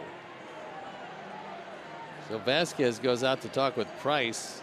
You would think, if nothing else, that lack of command at this particular inning would start that bullpen to work. Gary DeSarcina. Are you calling for that bacon on a stick? Tough to hear on those bullpen phones. A lot of static. Got to put the finger in the ear, which I don't even know if it helps your ability to hear with the other ear. No, I think it's an irrelevant.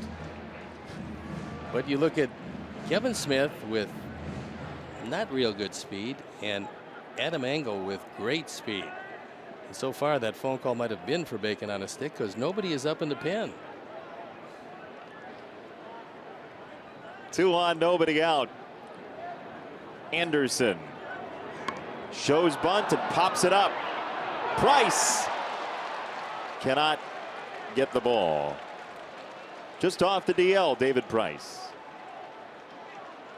If Marrero's anticipating that bunt, it's an easier play for him than Price. But Price giving it everything he's got, realizing the importance of the outcomes up short on the dive, and so a bad bunt because Tim Anderson dropped the head of the bat. So far has not cost him anything except having one of the league's best starting pitchers making a flat out go get him dive that was not effective. Well, you win yourself some friends if you didn't have any already in terms of teammates, just showing that type of effort. Yeah, he. Not saying he doesn't. No, he went out and gave it everything he can, but Tim's got another life. On 0-1 from Price. Swinging away, he fouls it off. Well, you do get value in terms of defensive placement by the first pitch bunt. However, the one negative is you get behind in the count, and we've shown you the numbers at 0-1 versus 1-0. Now Kevin Smith got to anticipate a wipeout slider in the dirt, because that's when you can advance without the benefit of a bunt.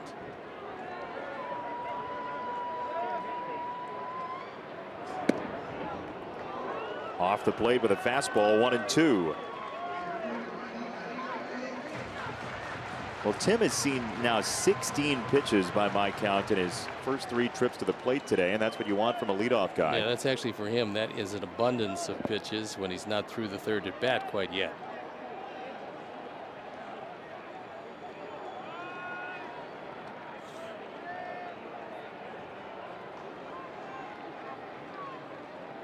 Sox took the lead over the Red Sox in the 3rd with a 3-run homer from Melky Cabrera, but Boston bounced back with 2 in the 4th and a home run from Mookie Betts in the top of this inning.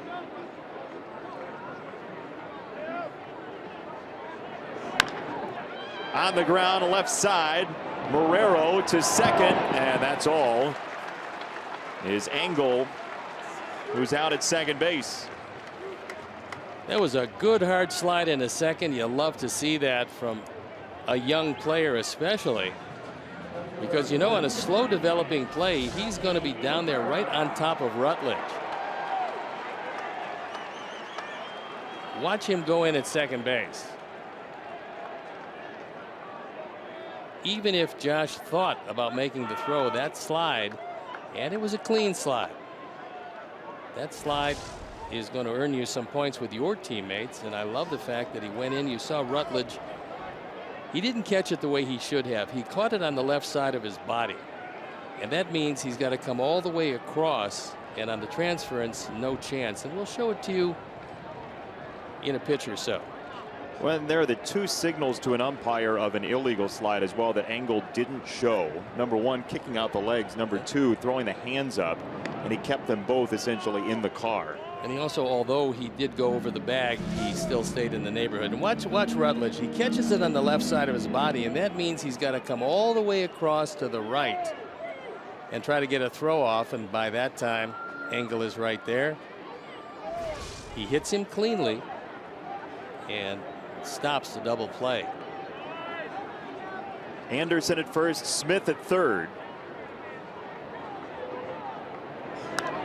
And a foul ball. Saw Tim flinching back toward first as he gets used to David Price's move home.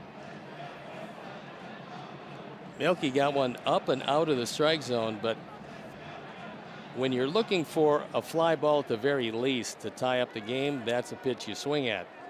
And that's what run producers are taught.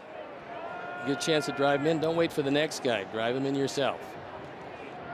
There's a throw to first, and Tim ducks in without a slide.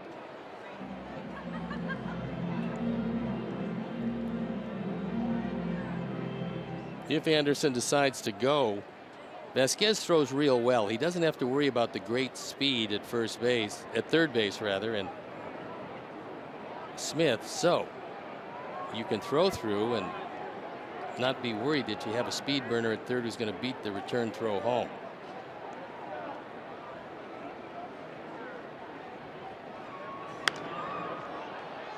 Popped foul by Melky. Down to 2 strikes. StatCast powered by AWS, and Melky gets a fastball and hits the daylights out of it. 105 miles an hour exit velocity. It got up to 86 feet, which is over twice as high as the Betts home run. Well, Melky Cabrera is usually a big-time doubles hitter and sprinkles in some home runs as well. We haven't seen the doubles, but the home runs have mounted this homestand. He's got half his output on the year, and he punches this foul. Normally, Melky has been a very difficult man in situations like these to strike out.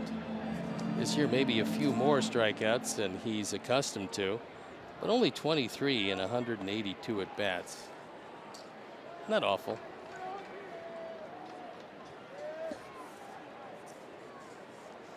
Price against Cabrera.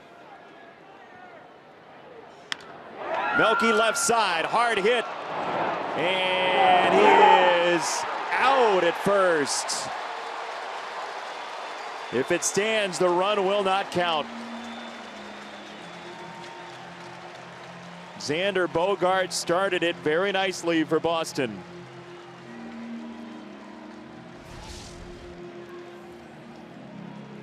Terrific play by Bogaerts, who is one of the better defenders at short.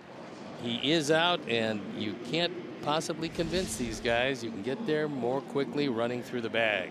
So a double play, still 4-3 as we move on.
Sam Travis, Chicago area native, takes ball number 1 here in the top of the 6th inning. Boston has scored 2 in the 4th, 1 in the 5th to take that 4-3 lead on the board right now. Jason Benetti, Steve Stone, our entire crew, wherever you might be, thanks for joining us on this lovely Monday afternoon. That was a good breaking ball for a strike from Infante.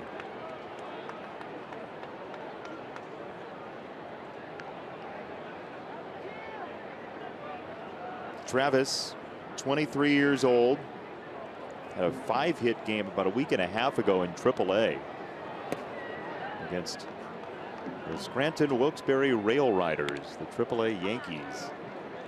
Speaking of the Yankees, Aaron Judge has hit his 17th home run today. They do, however, trail Baltimore 3-2 heading into the top of the 9th inning.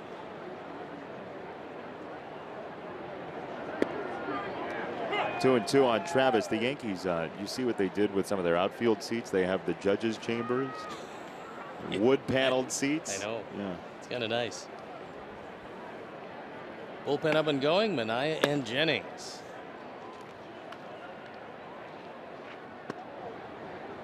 Three and two on Travis, who struck out and walked in his return to Chicago. Be very happy getting his opportunity to play in front of a lot of home folks. I'm sure he punished the pass list today. That's where you go around the clubhouse and you say, okay, who's not using their tickets? That's exactly right. How many do you have? There's always a problem between family and friends. Start put your friends on the family list and they throw them out because they're not supposed to be there. It's really, you know, yeah, I don't bother with that. Fortunately, I don't have any friends and most of the family is gone, so don't have a problem with it. Boy, that's perfect. It's a great scenario. On the ground at Davidson, right on the bag. We're out number 1.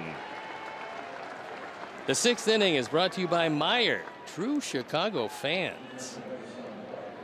A lot of true Chicago fans in the ballpark today. Great crowd on Memorial Day. Well, it doesn't hurt that it's as pretty a day as we've had. 78 degrees. The spring winds wafting ever so gently, which is completely different than they were wafting for some of the times in those scheduled doubleheaders. There was some super wafting going on. Wafting, okay. Carrying seats out with it. It's a first pitch strike to the Boston catcher Vasquez. Yeah, now summer seems to be on the horizon. Yes, but we missed spring. That's all right. Yeah. Seen one, seen them all. 0-2 from Infante. I did, however, talk to some of my friends, and I promised them great seats. You just said you didn't have any. A couple, but great seats for all the home games except for Baltimore the first 3 weeks of June. That's none. Yes. Stop scamming your friends. saving a fortune that way. Yeah, the White Sox have a very sparse June home schedule until the very last week. It's, well, when we get done, when we get into that last home stand of June, it's going to be very home heavy the rest of the way, which is good if the ball club is in the neighborhood. And they've given every indication that contention is not going away anytime soon. With Minnesota leading by just 2 games over Cleveland and our Sox just 4.5 games back, things are starting to look fairly encouraging as we get ready to move into June. And the Twins, by the way, are not going away. They've put up a 7 spot today in the 5th inning at home against Houston. And there, Infante disposes of Vasquez for out number 2. What's not surprising with the Twins is that they can hit, because with the resurgence of Sano, Kenneth Vargas back in the lineup, swinging the bat from both sides of the plate, as well as Dozier, they can do it. And the bullpen and Joe Kelly throwing. Kelly has been one of the Red Sox who've been magnificent out of the pen. The former starter, the former Cardinals, got a big fastball, and this year he's throwing it in the zone. Infante gets a strike from Bradley. Well, that's a good sign, you'd imagine, to get into the bullpen roughly around the 6th inning against the Red Sox. Yep, and you see the shift with Yolmer. Not overly deep because of the speed of Bradley. Don't want to get back there too far. And he's a good 15 feet off the dirt, back on the grass. Playing Bradley Jr. is a dead pull hitter.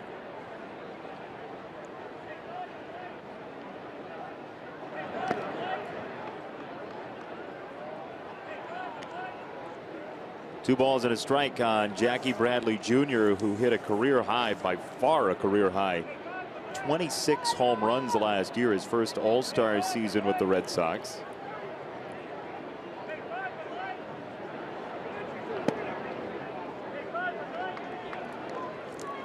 He also has shown quite the eye for the walk in recent days. He had 63 of them last season, but he's got a walk in 8 of his last 10 games for the Red Sox. That's pretty unusual for him because he's usually not that patient. But the Red Sox, when they take a look at all of the numbers for Bradley, last year might have been the aberration because he swung it exceptionally well all year long. They don't believe he's going to wind up as a 270 hitter, but his defense makes him very valuable. In the air left side. Melky basking in the glow of sun. Makes the catch for out number 3. 1-2-3 inning. Back to the offense, down a run.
White Sox debit card only available at your local Wintrust Community Bank. Go to wintrust.com/White Sox to learn more.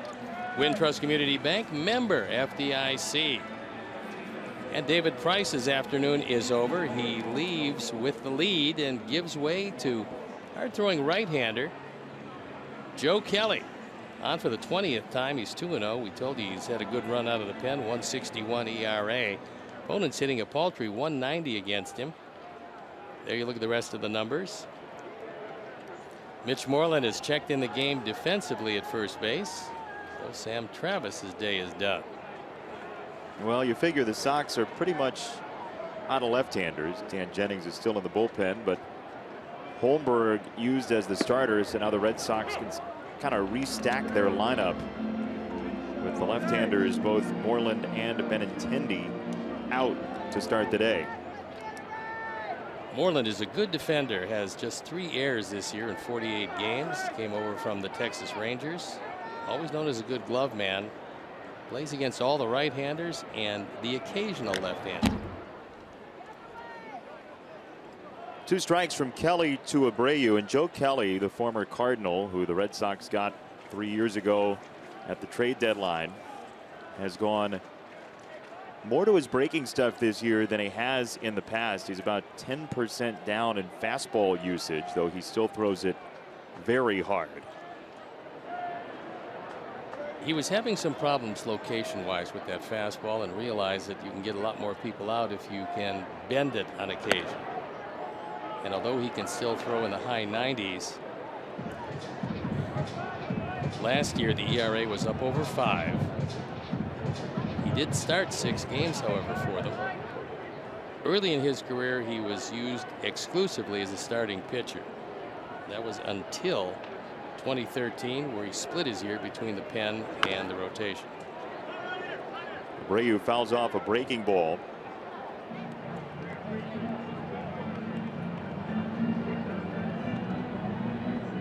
Kelly, one of 5 righties in the bullpen, 2 left-handers for Boston.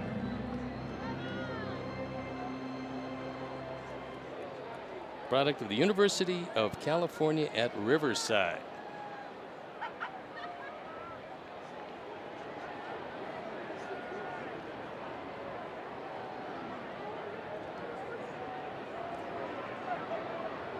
One and 2 from Kelly. Way high on the fastball. 2-2. Kelly's dad, former wide receiver for Vanderbilt. So not only a good athlete, but he's got some smarts. Don't exactly give away degrees at Vanderbilt. He also then later signed with the San Diego Chargers, so he had some skills.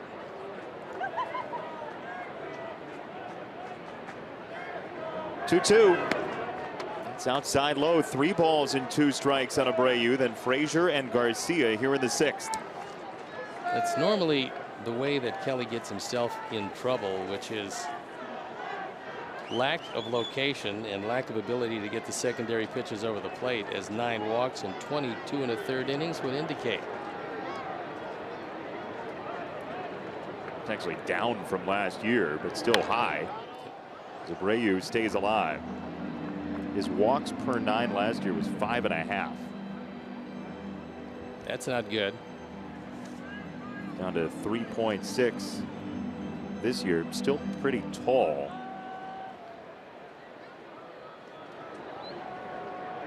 You'd love to be able to either tie it up or get the lead and make Kimbrel a non-factor, because nobody is hitting the hard-throwing right-hander.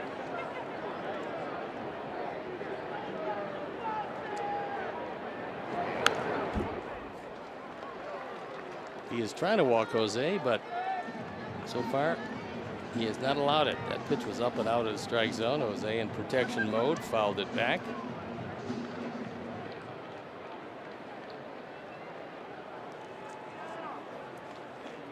Eight pitches so far, after a ground out in the 1st and a fly out in the 3rd. Ground out to shortstop, fly out to right. 3-2 from Kelly. Pitch number 9 forthcoming.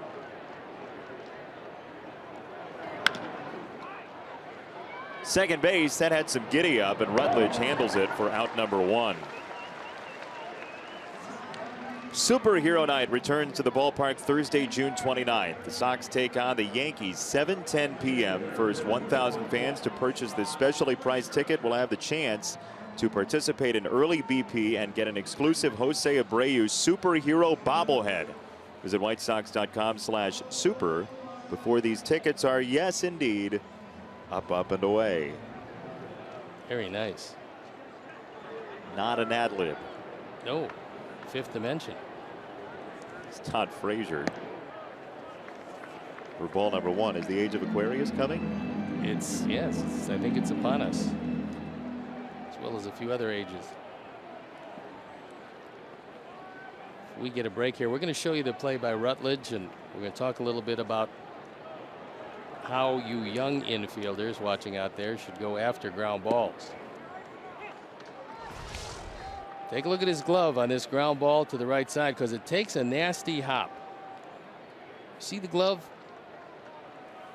The glove is not up because it's tough to go down. The glove is down, and you can always come up with a hop. So if you carry your glove low as you're going to the baseball, you can come up with bad hops. But it's really almost impossible if you carry your glove high, and the ball will flatten out if it comes with a lot of spin, especially from grass to the dirt. Flattens out and then just goes under your glove and in the outfield. So the man who came in late, if you missed it, Dustin Pedroia hurt himself, jammed his wrist on a play at first base. He left the game and Rutledge came on.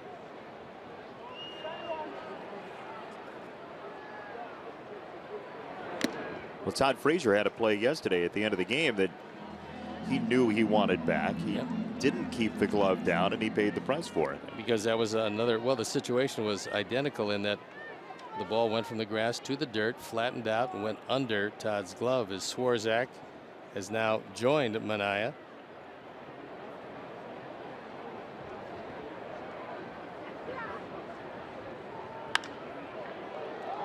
Fouled away hard by Frazier. The fastball at 99.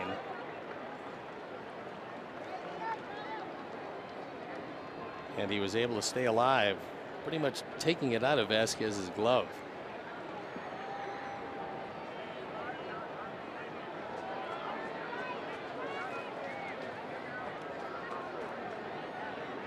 Two balls and 2 strikes to Frazier.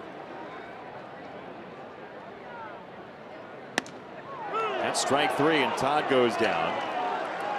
2 down, and we'll tell you about our White Sox farm report, which comes in the South Atlantic League in the Kannapolis Intimidators, who are playing the Greensboro Grasshoppers, and one of the stranger home runs you will ever see happen between the Grasshoppers and the Intimidators over the weekend. Alex Jones was at the plate, and watch the outfielders, Jamison Fisher and Joel Booker, and the ball goes glove, body, and over for a home run for Greensboro.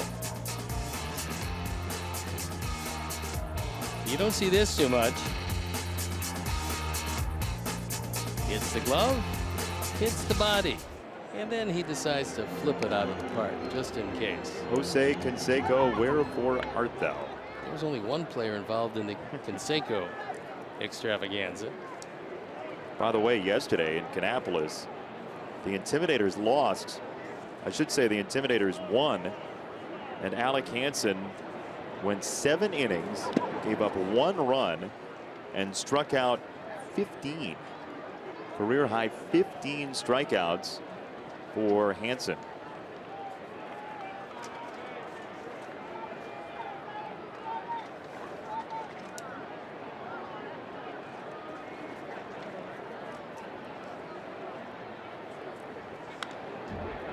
Pitch fouled away by Avi Garcia. What a beautiful day. What's what kind of a day it is.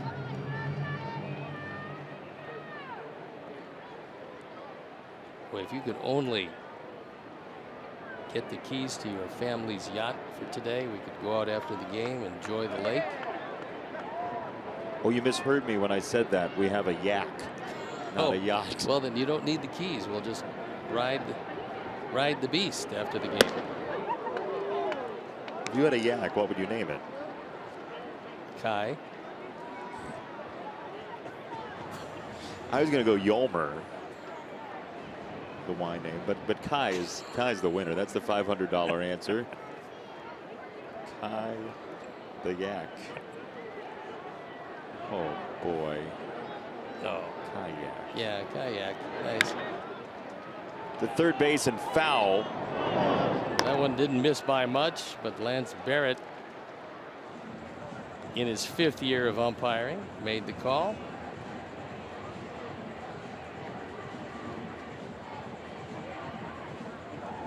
Well umpired homestand so far. This is a different crew, but Yeah, it really has been. I mean, they did a nice job. The last crew was Nick Lentz, Phil Cuzzy, Tom Hallion, Vic Carapazza, and John Lipka for a couple of games because of the doubleheader. But they did a very nice job.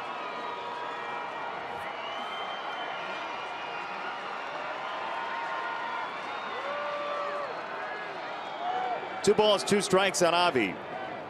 Sox had a chance to add on to the scoreboard in the 5th. Double play wiped that away. Now with 2 down, bases clear, Kelly goes high to Garcia. 3 balls, 2 strikes.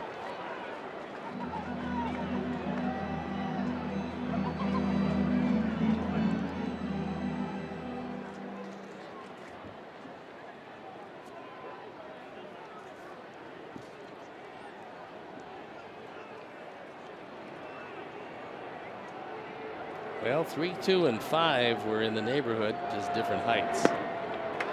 Number 7 was not close. Ball 4.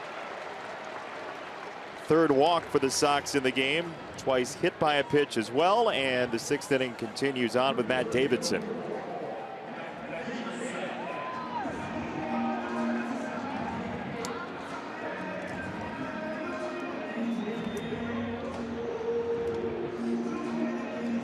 Well, the Sox, we told you about the batting average climbing. The on-base percentage is up to .312 as a team. That's 12th in Major League Baseball, and the Sox have been much more patient in recent days at the plate.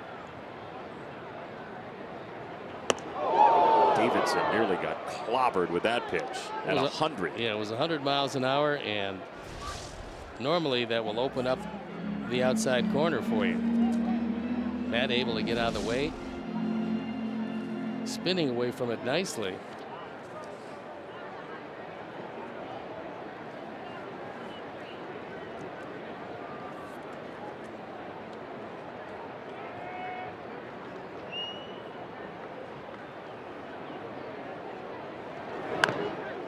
Came right back in there.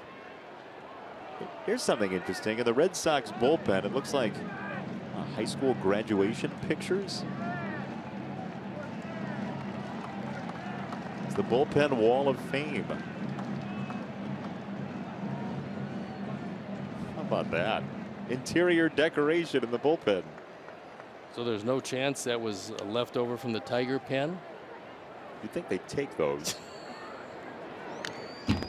Hey, we packed the gloves. Okay, pack the balls. Anybody would get the pictures? Did you grab the high school pictures?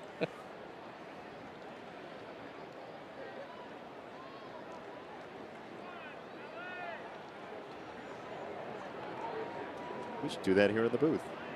Get your brush yearbook. Yeah, I'd rather. They're pictures of the hounds. Of your dogs from high school? No. Oh. Current hounds. They don't have high school pictures? Not they too didn't many. get their GED. 2-2 to Davidson. You would think that a slider would be forthcoming because he's thrown a couple fastballs way in and off the plate inside, which normally opens up the outside corner. So we'll see what Vasquez has in mind.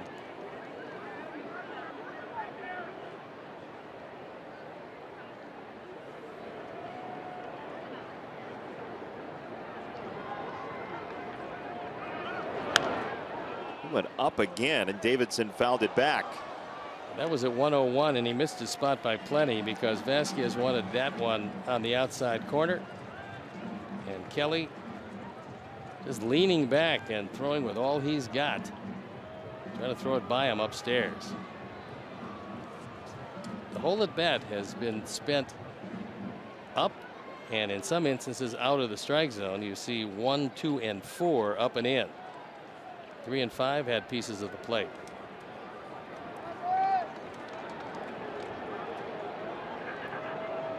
High level stayed the same throughout the at bat. 2 and 2, and it does again. 3 balls, 2 strikes on Davidson.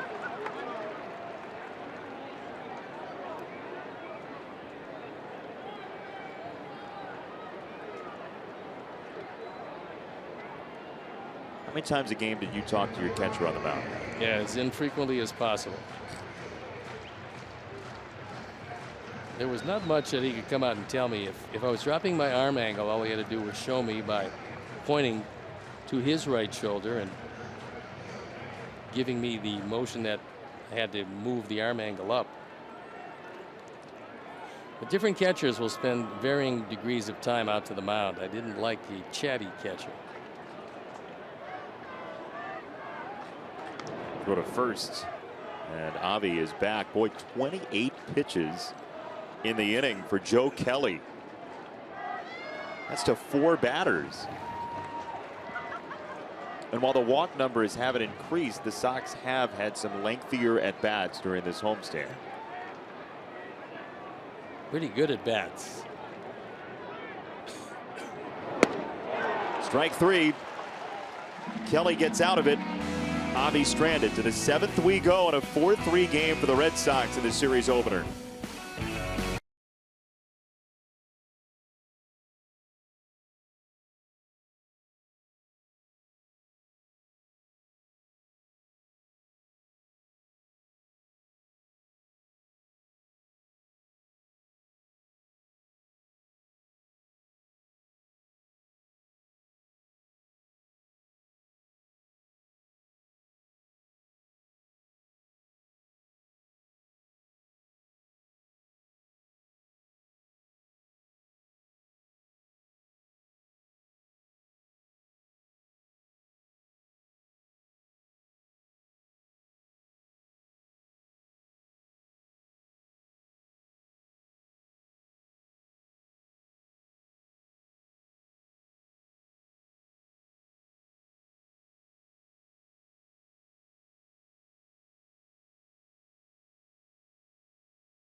The White Sox. DeWalt, a guaranteed tough, offering total job site solutions.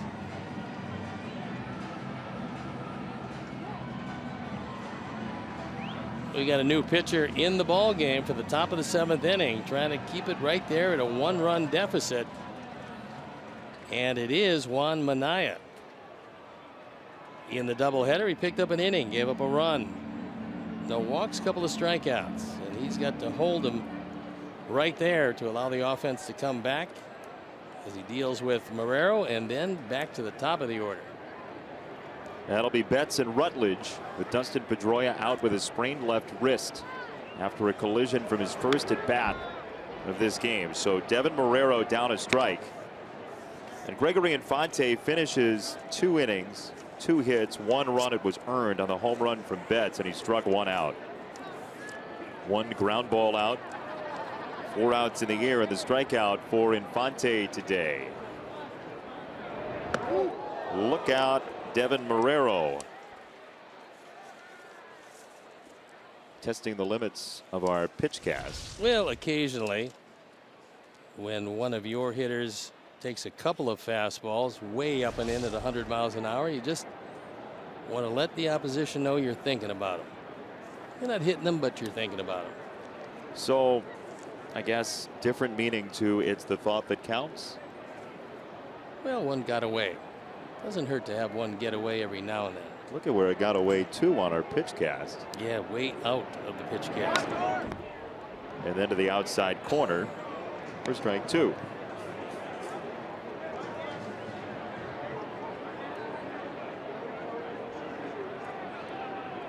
Devin Marrero, 24th overall pick, 2012. That was 8 selections after Lucas Giolito, who's now in the Sox farm system. Giolito went to the Nationals, pick number 16.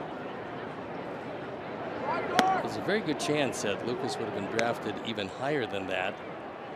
But everyone knew at the time that he was going to have Tommy John surgery.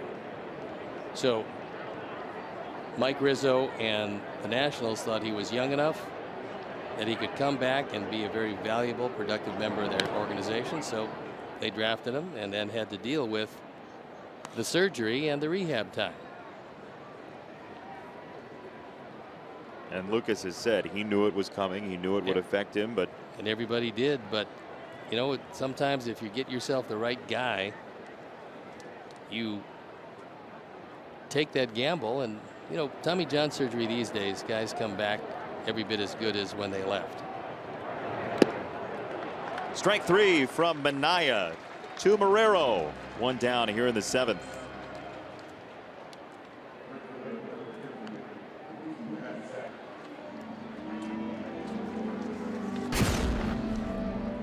In the 5th inning, our 4th drive of the game is a line drive rocket off the bat of Mookie Betts. 1 hop off the top of the fence out of the ballpark. Visit your local Ford store or buyfordnow.com. It was more of a collision than a drive. It's hard to believe something that low could have escaped the ballpark, but it stayed up long enough.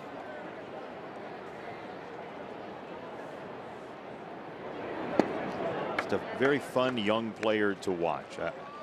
No matter what jersey some guys have on, you like to watch them play baseball. You'd rather them not hurt your team, but Mookie Betts is one of those guys, and he plays with great passion and phenomenal ability.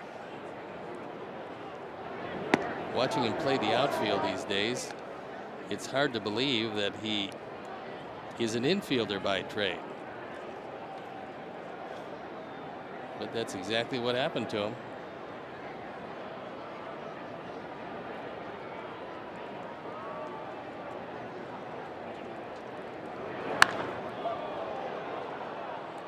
It's another hard hit baseball. This one is foul.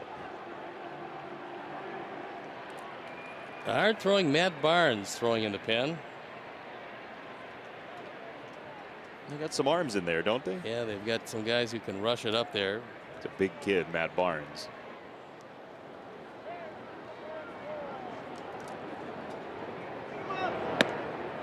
It's up high, 2-2 on Betts. Mookie was 2nd in MVP voting behind Mike Trout.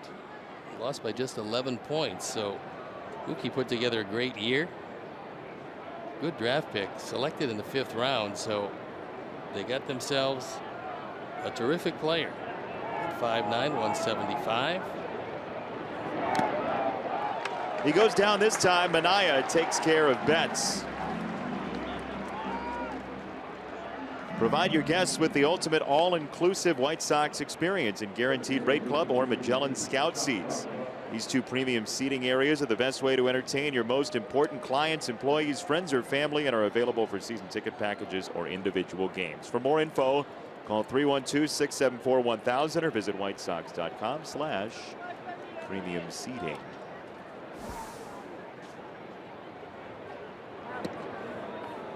Two down for Rutledge, who's in for Pedroia, and at first on this Memorial Day it looked like Abreu might have gotten the worst of the collision by Jose's reaction. Abreu went sliding into first, foot first, to try to make sure Pedroia would be out on a ground ball on the second batter of the game. Abreu was underneath the oncoming Pedroia, who went over the top of him, and Pedroia left with the wrist injury. Abreu stayed in.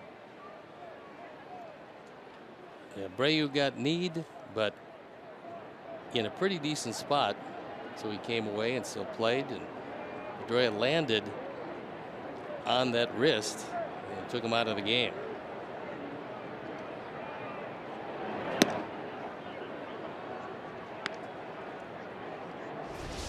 Here is our Mazda replay cam. So he beats him and then gets a knee in the right in the hip for his efforts. So Minaya, after 2 strikeouts, walks Rutledge on 4.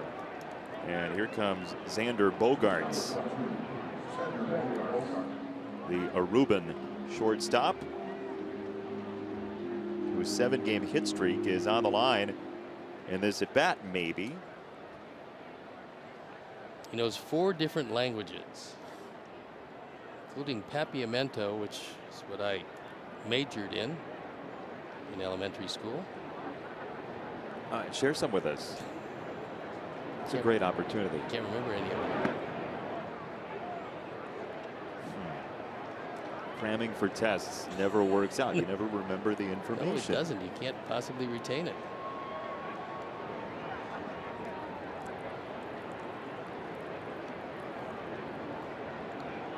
Five in a row out of the zone from Minaya. And Bogaerts, knowing that, went after a pitch in the zone and missed. Sox in the bottom of the inning will have 7, 8, and 9. Sanchez, Smith, and Engel scheduled to come up.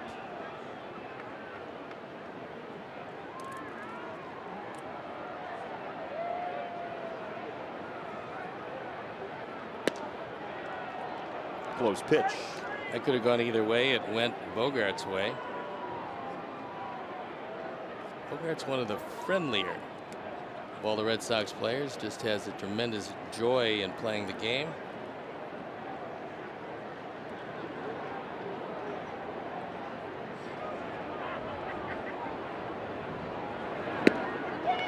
Two balls and 2 strikes. He won, I think it's the junior league. Maybe it's a senior league championship, the little league ancillary game that's up in Bangor, Maine. His team from the Netherlands Antilles, when he was playing, won that championship, which I believe is the same one that a team from Illinois won last year. 2-2. Yes, sir. Strike 3. There is no joy in Bogartsville. Bottom 7 coming next, and we will enjoy God Bless America.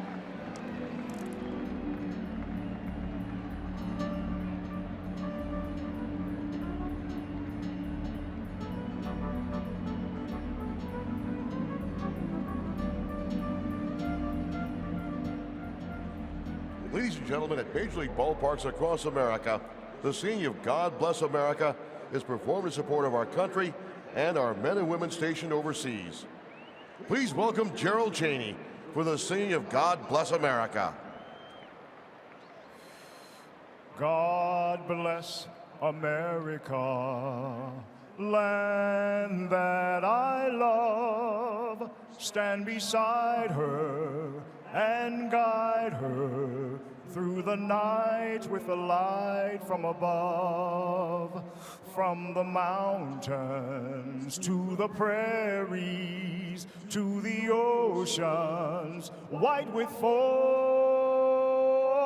God bless America, my home, sweet home. God bless America, my home, sweet home.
And it's 2 more with these Red Sox before the homestand ends. Then the off day, and it's on to Detroit, where we see the Tigers once again. Then another off day, and it's the Rays in Cleveland, finishing out yet another 9-game extended road trip. See your authorized Dodge dealer to experience a world of performance, design, and fuel efficiency. Go to Dodge.com and check out our powerful lineup. So we've got a new pitcher coming in the ball game, and it is another hard-throwing right-hander. This one is Matt Barnes. Barnes at 3-1, his ERA 3.32 on for the 23rd time. 24 strikeouts and 21 2/3 innings. He can get that fastball up in the high 90s, a lot like Joe Kelly. Opponents hitting just 195. So overall, despite giving up 3 home runs, he's had a very successful year out of the pen. And he's got to deal with the bottom part of the order. Control in past times has been an issue for Matt Barnes, but he hasn't walked a batter since May the 14th. That's 2 weeks and a day. That can come to a screaming halt here today.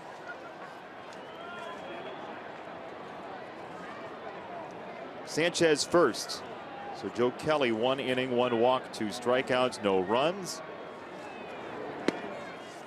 And you heard about the fastball, and he throws a hook to start Sanchez off. He knows he's going to get the pitch taken. And so if you can drop a first pitch hook over the plate, it's usually 0-1 because they're not hitting it. Followed quickly by 0-2. Barnes hasn't allowed a run since that game on May 14th either. He opened the season with 7 straight scoreless outings, 3 hits his first 7 outings. The walk totals were fairly high, but he got out of it.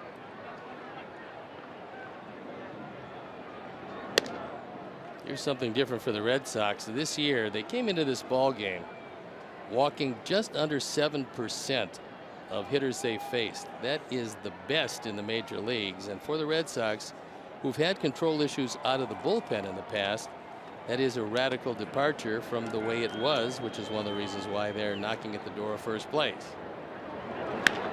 Sanchez to right field. That's a great start for the Sox as it rolls into the corner. Betts in pursuit. Sanchez gunning it for 3. Yomer's on his way. He's there.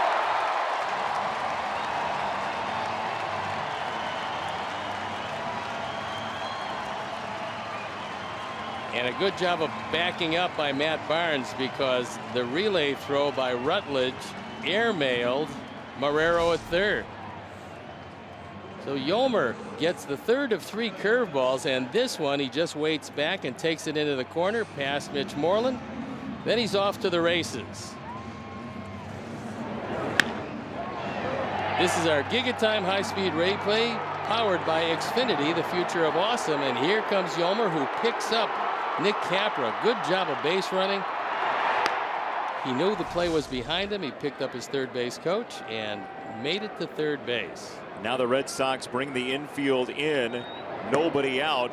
And ball 1 to Smith. Yomer Sanchez now with his 2nd late game triple this homestand. He had the triple that started the rally.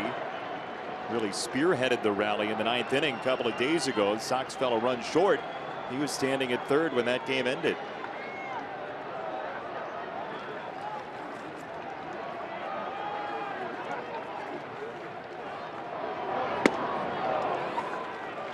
One and 1 to Smith. For Barnes, he does have a wild pitch this year.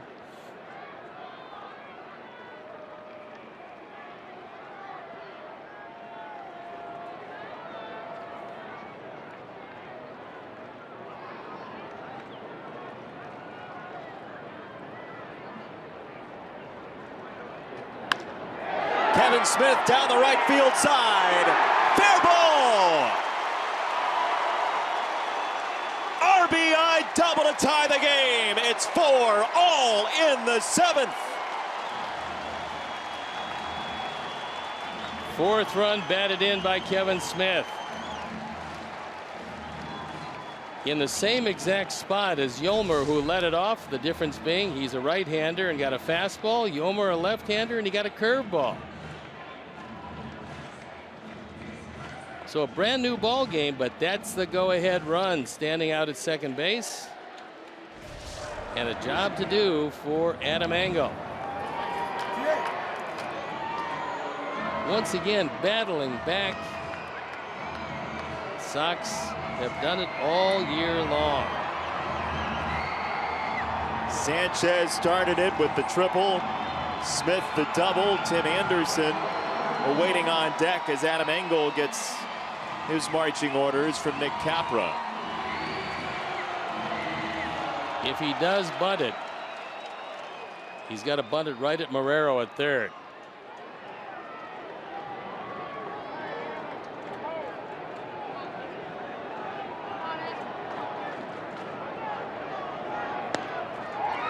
Throw goes to second base, and Smith is back in.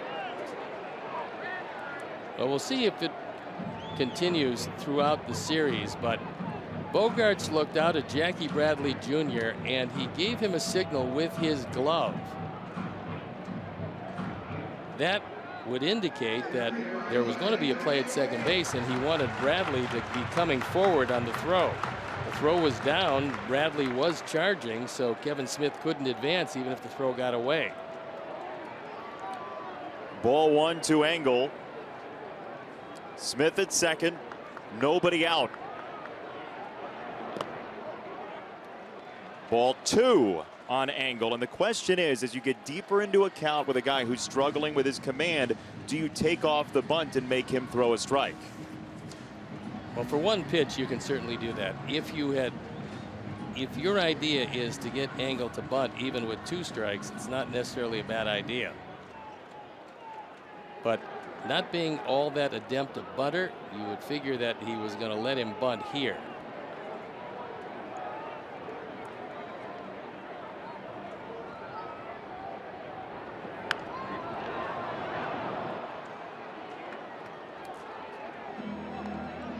He did, but it's tough, especially on a high fastball. It's tough to bunt 97, 98, whatever, and get it in play. Well, that would be an argument not to bunt against Barnes, right? Yeah, but you're only going to then give him 1 pitch to bunt, really, because you just as soon not let him bunt with 2 strikes.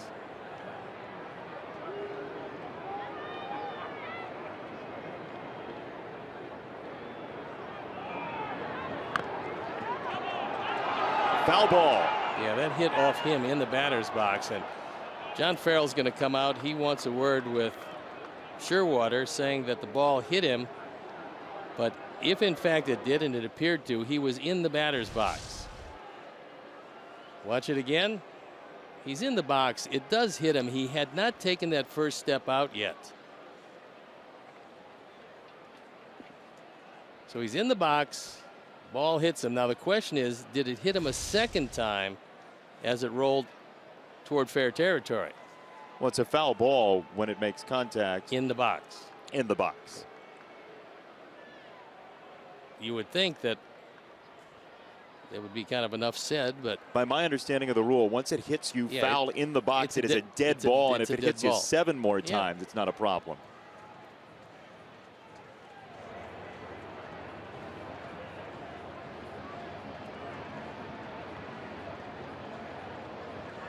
With Farrell's contention, and of course he didn't get a chance to see the replay, was that it didn't hit him on the first one, and then as he came out it hit him, and that wasn't the case as he was explained, and we'll go from there. But now there's 2 strikes.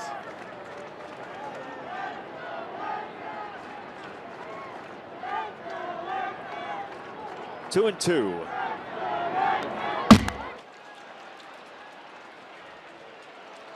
One away. Steve, some people might argue, as Anderson comes up, some people might argue that the bunt can take the energy out of a rally. It is only if it's not successful. If it's successful, no energy taken out.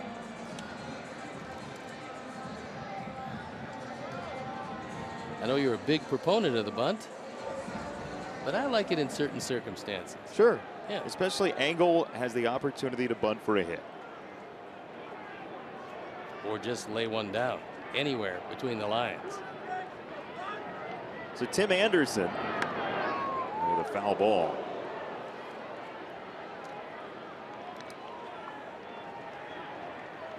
Blaine Boyer loosening in the pen. We've seen him modeling a few different unis during the course of his career. And Tommy Kahnle loosening in the Blanco Sox uniform.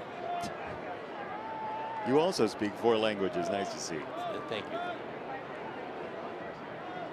0-1 to Tim.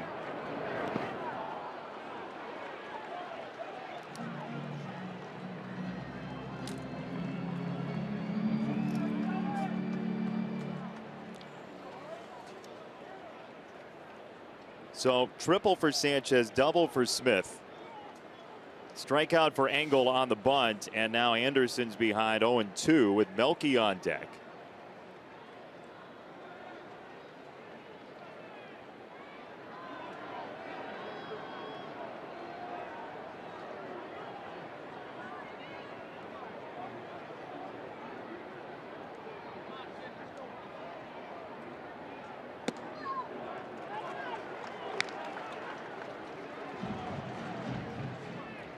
Red Sox will have Ramirez, Young, and Moreland coming up in the 8th inning, so the middle of the order for Boston. David Holmberg started the game for the White Sox, 4 innings, 3 earned runs. A bullpen day for the White Sox as Anderson tries to come through with 1 out in the 7th.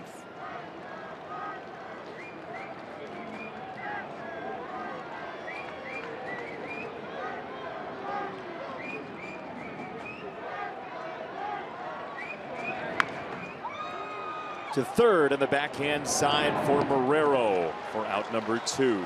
That's what Marrero has done a good job of. He hasn't hit since checking into third base for these Red Sox on a daily basis, but he really improved the defense.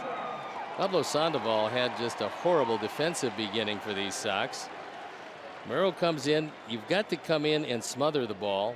He was able to smother it on the backhand and make the play. If he waits back, it becomes a lot more difficult. Especially with Tim's speed down the line. Yeah, he did it very well. So 2 out, Melky Cabrera. Big 3-run homer in the 3rd gave the Sox a 3-1 lead over Boston.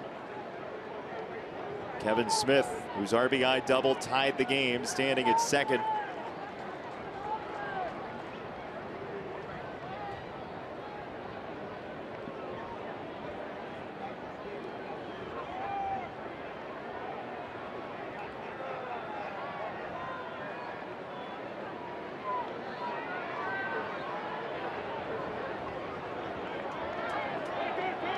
Time called.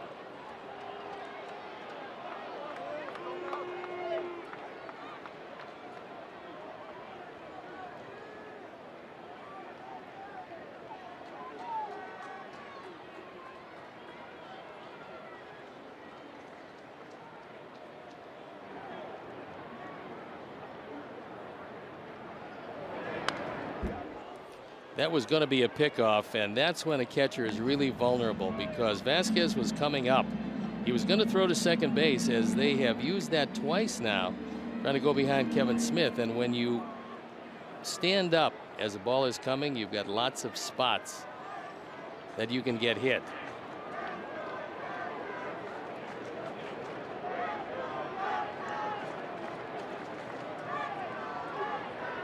Oh, 0-1 from Barnes. He takes up and out. 1 ball, 1 strike. Abreu next. Frazier to follow.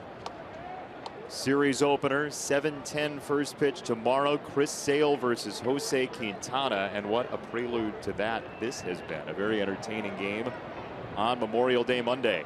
It's going to be a great matchup. So come on out and see it. Chris Sale, first time in a Red Sox uniform, coming back, pitching against his former club.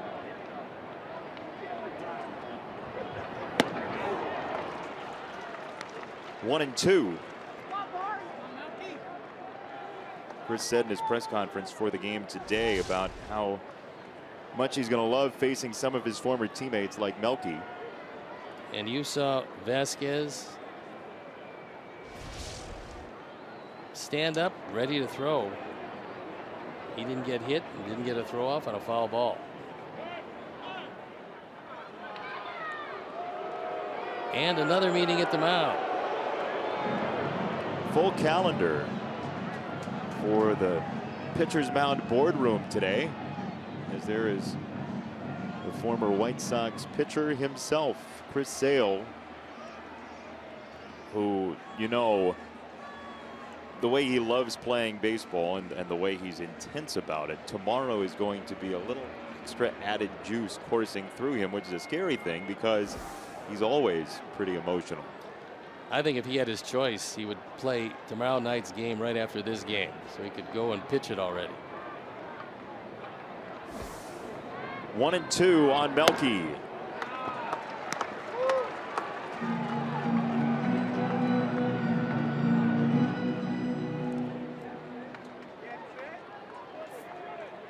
I think he might pitch it twice if you gave him the chance. Sale.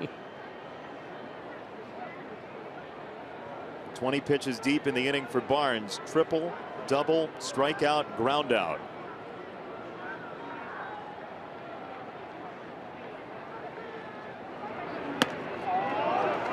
Full count. Well, the White Sox for the moment have neutralized Kimbrel, which is a good piece of news. Yeah. That is indeed. You get through a ball game and Kimbrel is not going to be used. That means it's a blowout one way or the other, or you've tied the game late. 3-2 on Melky. Smith at second base. Popped it up. Out of play.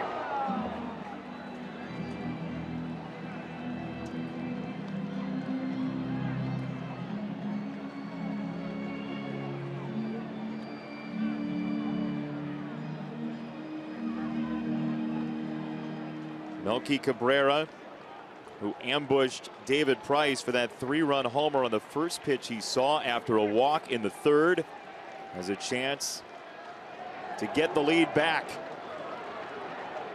3-2 for Matt Barnes.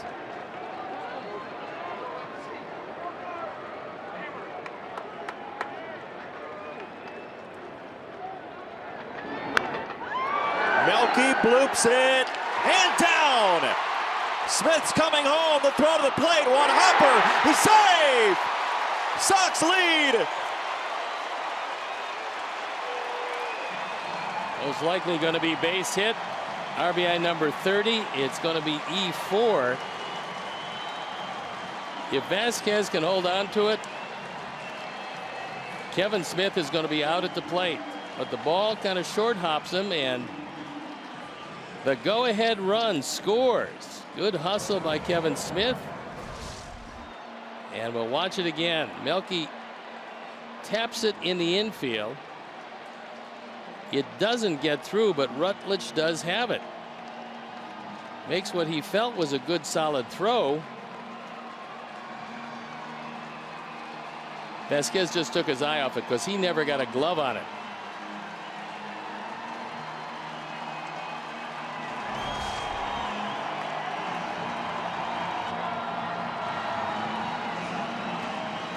Single run batted in, taking second on the throw. And how about Matt Barnes? You talked about how lively of an arm he has. He's given up a couple of hits in this inning on his breaking ball. Yeah, both of them.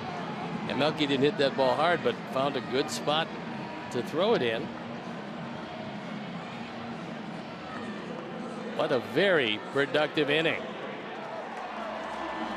So now the White Sox get to rearrange their bullpen stacking with a couple of runs in this inning. Infante and Minaya have gotten the Sox to this point, and we'll see what happens in the top of the 8th inning. But first, Abreu against Barnes. Strike one. All right, this team has got to make you smile late in games. It doesn't stop. It's been like this all year long, which is a wonderful habit to get into. But that's what Todd Frazier talked about yesterday about his ball club late, and the fact that they have supreme confidence that they're going to come back from any deficit. And it doesn't matter who's in the pen, how good the opposing bullpen has been. But this 2017 edition of our Sox just keep battling.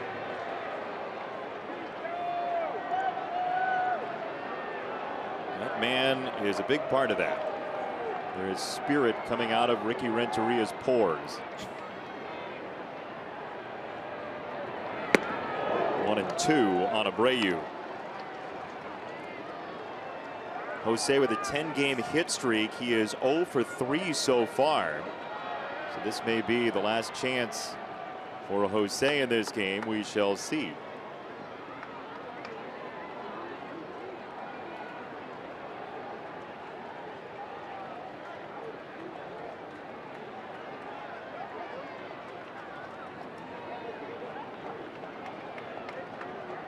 One and two from Barnes. Called strike 3. The inning comes to an end, but Smith drives in Sanchez to tie it. Then Melky knocks Smith home. 5-4 White Sox.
The White Sox have taken the lead over the Red Sox. It's been an errorless game, and David Price went 5 innings, was the pitcher of record until last inning. Melky with a big day, a 3-run homer and a solo run batted in on a base hit. 4 home runs, 11 runs batted in over the last 7 games for the Milkman. Great deals are waiting for you now at your local Honda dealer. And we got a new pitcher in the ball game. It is Tommy Kahnle, who's been magnificent on for the 22nd time. 37 strikeouts in 20 innings. The ERA of 1.35. He's got a 1-run lead and the heart of the order to try to nail down the lead, handing it to David Robertson for the save. Good news for Tommy is he's facing a couple right-handers first, and righties have basically done nothing against him this year. Right-handers are 4 out of 40. That's a 100 average compared to lefties, who are not hitting the ball very well, but 214, 6 for 28. That's why Andrew Benintendi is in the on-deck circle. Chris Young will be pulled back, and Moreland to follow. Travis started at first. Moreland came in as a defensive replacement.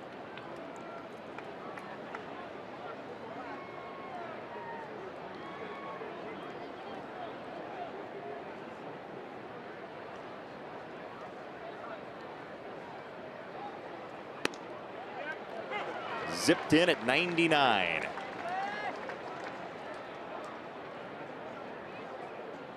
Tommy Kahnle, the American League leader in strikeouts per 9 for relievers at 16.65. An amazing run. Got him! Well, although it was 99, you kind of wonder what you might be looking for, seeing as he's got an unhittable changeup. He takes a fastball, literally split the middle of the plate. And Hanley has a seat to bring up a pretty good young player in Andrew Benintendi, hitting .273. First opportunity as a pinch hitter this year. 5 and 27 on the power numbers. He's got a chance to be an exceptional player. Young finishes 0 for 3, so it's Kahnle against Benintendi here in the 8th. For strike 1 from Tommy. He was picked in the same draft that the Sox got Carson Fulmer. Benintendi out of Arkansas. Couple of SEC guys. Yeah, does just about everything right. He's got good speed, an accurate arm, although it's not an overwhelming arm, one of the reasons why he plays left field. But he can swing the bat, he can swing it for power. So he has a whole lot of tools. Close pitch. What he has been having some problems with is something that I'm sure has not eluded Kevin Smith, is he's not hit changeups very well at all. Tommy Kahnle has a pretty good one. Benintendi a blast. Right field. Avi has room. He went down to get that changeup and fortunately got it off the end of the bat because he gave it a ride. Just not far enough. You saw the end of the bat. He waited back nicely on that one, and Avi was able to make the catch.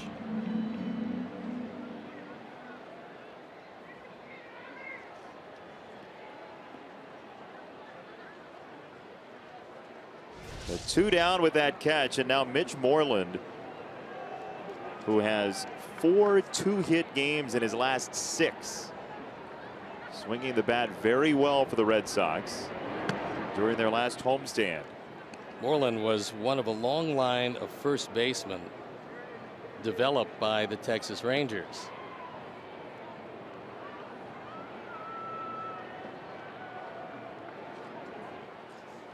We'll take this opportunity to remind you that RBI Baseball 2017 returns with fast-paced pick-up-and-play MLB action packed with all your favorite MLB teams, players, ballparks, and much more. Get RBI Baseball today for Xbox, PlayStation 4, and mobile devices. Learn more at rbigame.com.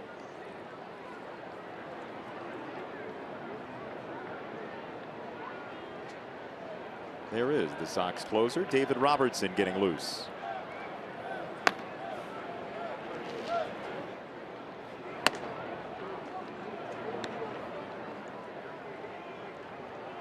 If you get Moreland here, you've got 7, 8, and 9 coming up for the Red Sox in the 9th inning, and all that would be available on the bench in case there was any itch to pinch hit for John Farrell would be the reserve catcher Sandy Leon. He's used 3 bench players with the injury to Pedroia, as that ball is clobbered down the right field line and hooking, thankfully.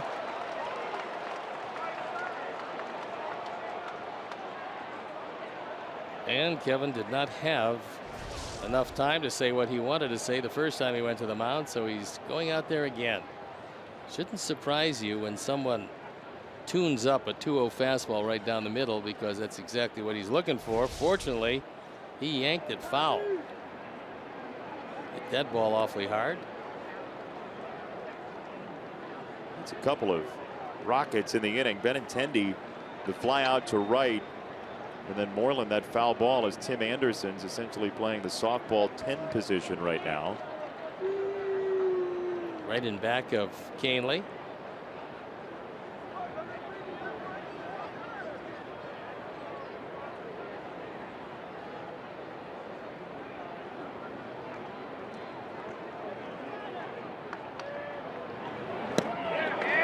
Two and two. Canely goes with the changeup. Didn't throw it where Smith wanted it, but it was very effective.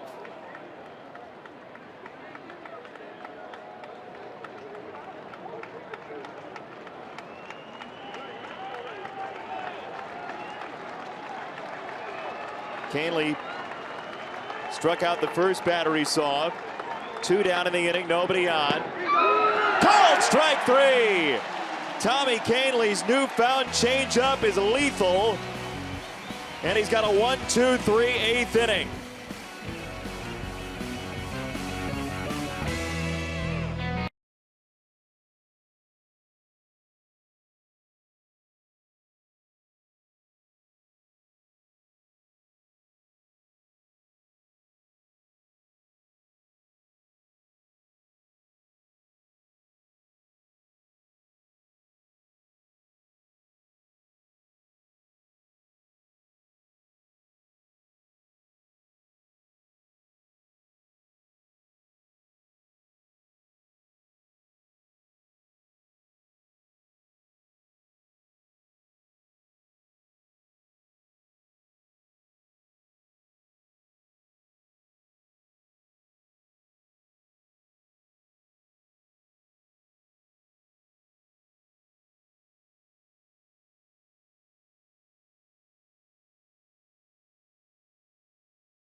Inning.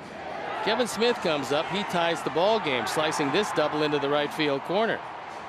And because he did so well on that base hit, Melky drives him home. Able to slide across as Vasquez whiffs on the baseball, and that is the go-ahead and potential winning run as Blaine Boyer comes in the ball game for the 8th inning. And he gets strike 1 to Todd Frazier. Boyer, 10 major league seasons, 395 career games. 2 late runs by our Sox have recaptured the lead.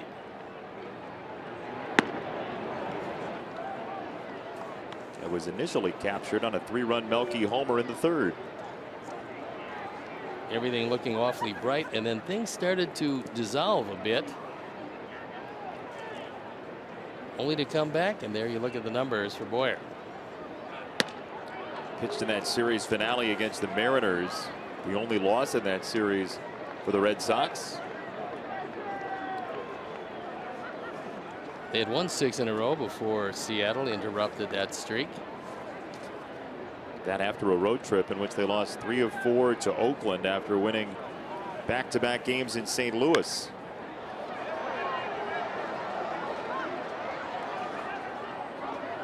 What a year it's been for Tommy Canely.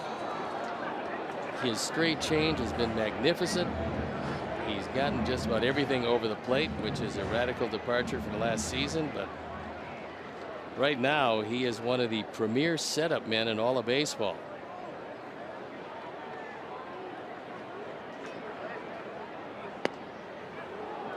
The transformation has been truly a marvel to watch. Especially, I mean, we all watched him last season where he had great difficulty getting the ball near the plate on most occasions, and came out this year throwing nothing but strikes.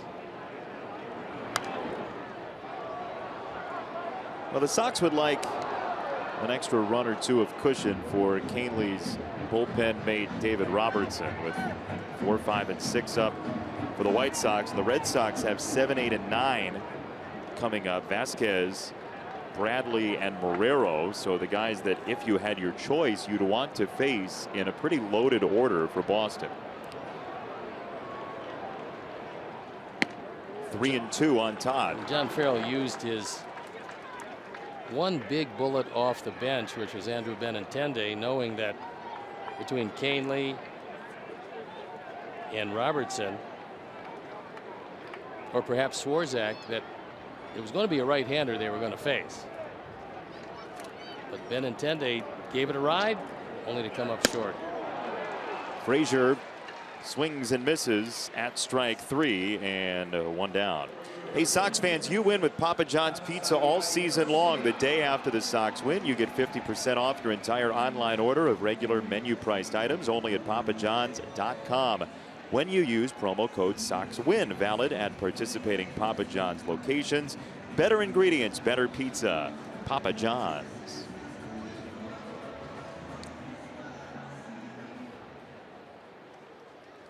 Beautiful day at the ballpark. Kiddo's got patriotic Sox sunglasses today.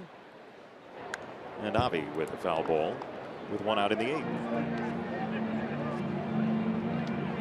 Boyer got away with one there. That was a curveball. It was not a sharp breaking curveball. And Avi fouled it back.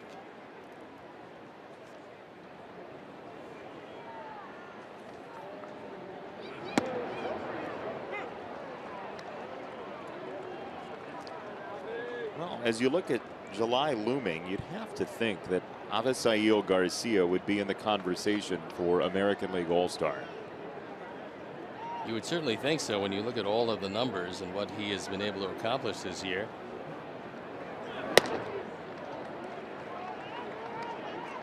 You'd also have to believe, if this is one of the years where they really like relievers, there'd be a few guys down there qualifying for a spot.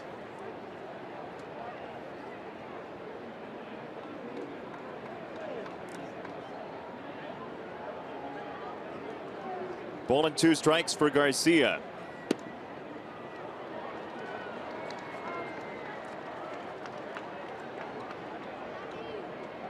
.78 degrees. Some billowy clouds. Just a gorgeous day for baseball.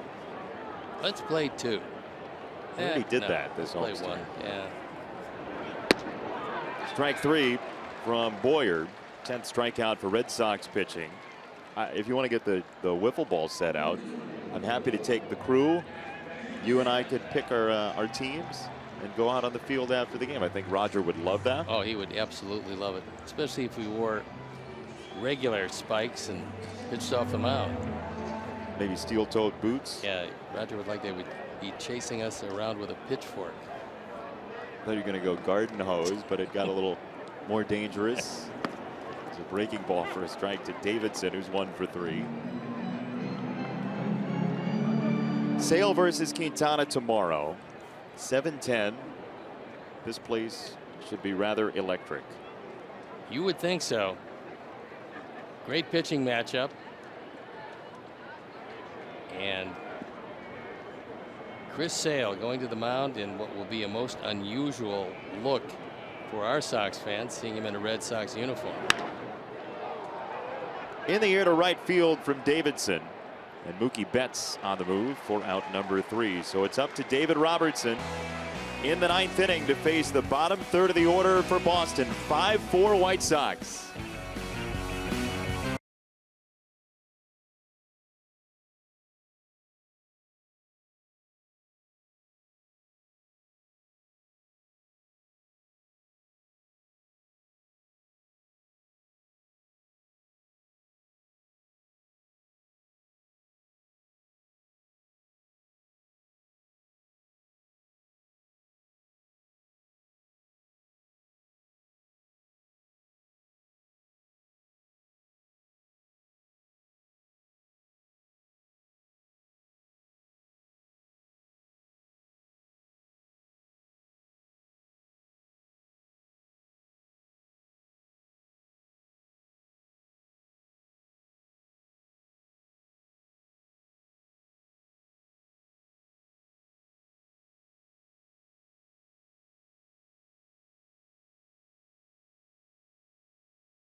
Mike Trout. He's always hot. Last 16 games, no exception. 8 home runs, 15 driven in. Odubel Herrera, very cold. 104. You look at the rest of the numbers, not real good. 4Smart thermostat with built-in Alexa voice service and room sensor. Make your home work. And speaking of home working, he's at home and David Robertson is working. Going after a save. 1-run game. Vasquez takes a strike. David Robertson out for the 18th time. He's looking for his 8th save in 9 opportunities. ERA 2.41. 6-26 on the walk to strikeout ratio. Always excellent for David. Strike 2 very quickly, top of the zone. If he decides not to use the waste pitch, and he probably shouldn't, one curveball ends the at bat, because Robertson's curveball this year, this entire season from start till now, has been as close to unhittable as we've ever seen in any stretch he's had, certainly in a White Sox uniform. 0-2. Strike 3. Vasquez didn't like strike 2. He certainly didn't like strike 3. 1 down. Not like strike 2, but it had a piece of the plate. And this one is an opportunity for him, which he is a little tardy on. 1 first, big out.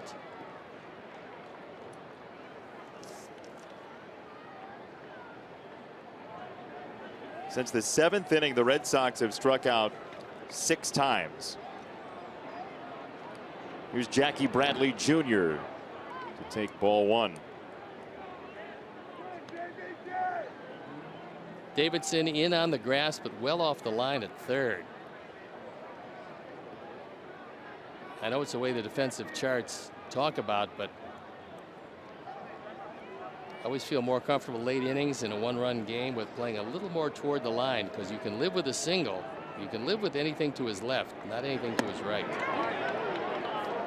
Bradley checked his swing, didn't go, especially with the outfield playing no doubles defense. Yeah, and Bradley's got very good speed, making him an outstanding center fielder. You look at the shift once again and see where Davidson is, well off the line, and now he's back off the grass at third. 3-0 on Bradley. If Bradley were to get on, that would mean the door creaks open for a Mookie Betts opportunity here in the 9th.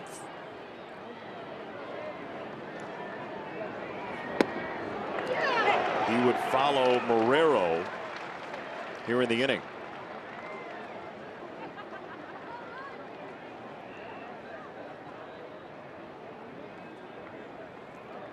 You don't want to wait long enough for the shadows to creep across home plate. Get it done in the sunshine. 3-2 on Jackie Bradley Jr., who has been very selective recently. He was hit by a pitch in the 2nd. RBI ground out in the 4th, fly out in the 6th. And a huge pitch coming from David Robertson. Alabama versus South Carolina. White Sox and Red Sox. 3-2. On the ground, up the middle, playable. 4, out number 2. Boy, great play on both sides as Tim Anderson in the shift was forced to come to the third base side a second. As he did, the throw was in the dirt, and Jose Abreu makes a dandy of a play at first base. Shifting to his right, off balance throw. And that was a tough pick because it wasn't a short hop, it wasn't a long hop, it was an in between. Great play by Abreu, and Don Cooper ecstatic. Leone coming on to pinch hit. So the final bullet on the lineup card for John Farrell is Sandy Leone, the catcher who had such an amazing year last year for the Red Sox, basically out of nowhere.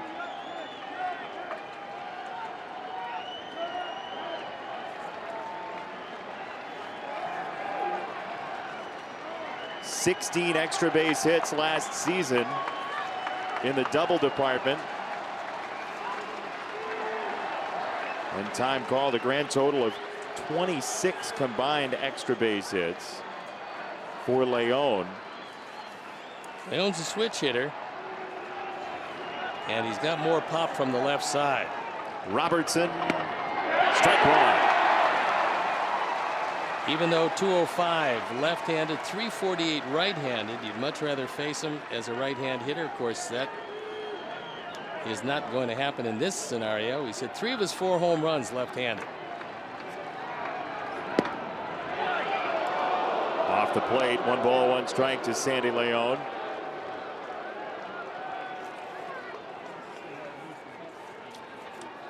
White Sox with a furious comeback, 7th inning. 2 runs across. He went around, 1 and 2. He doesn't like the call by Shearwater, but the call will stand, and now 1 strike away. He definitely swung, so he might not like it, but live with it.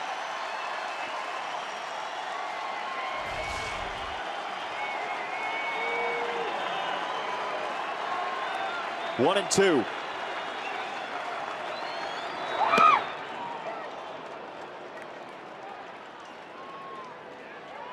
The crowd saves up its energy for the moment to rise with his 2-2 oncoming.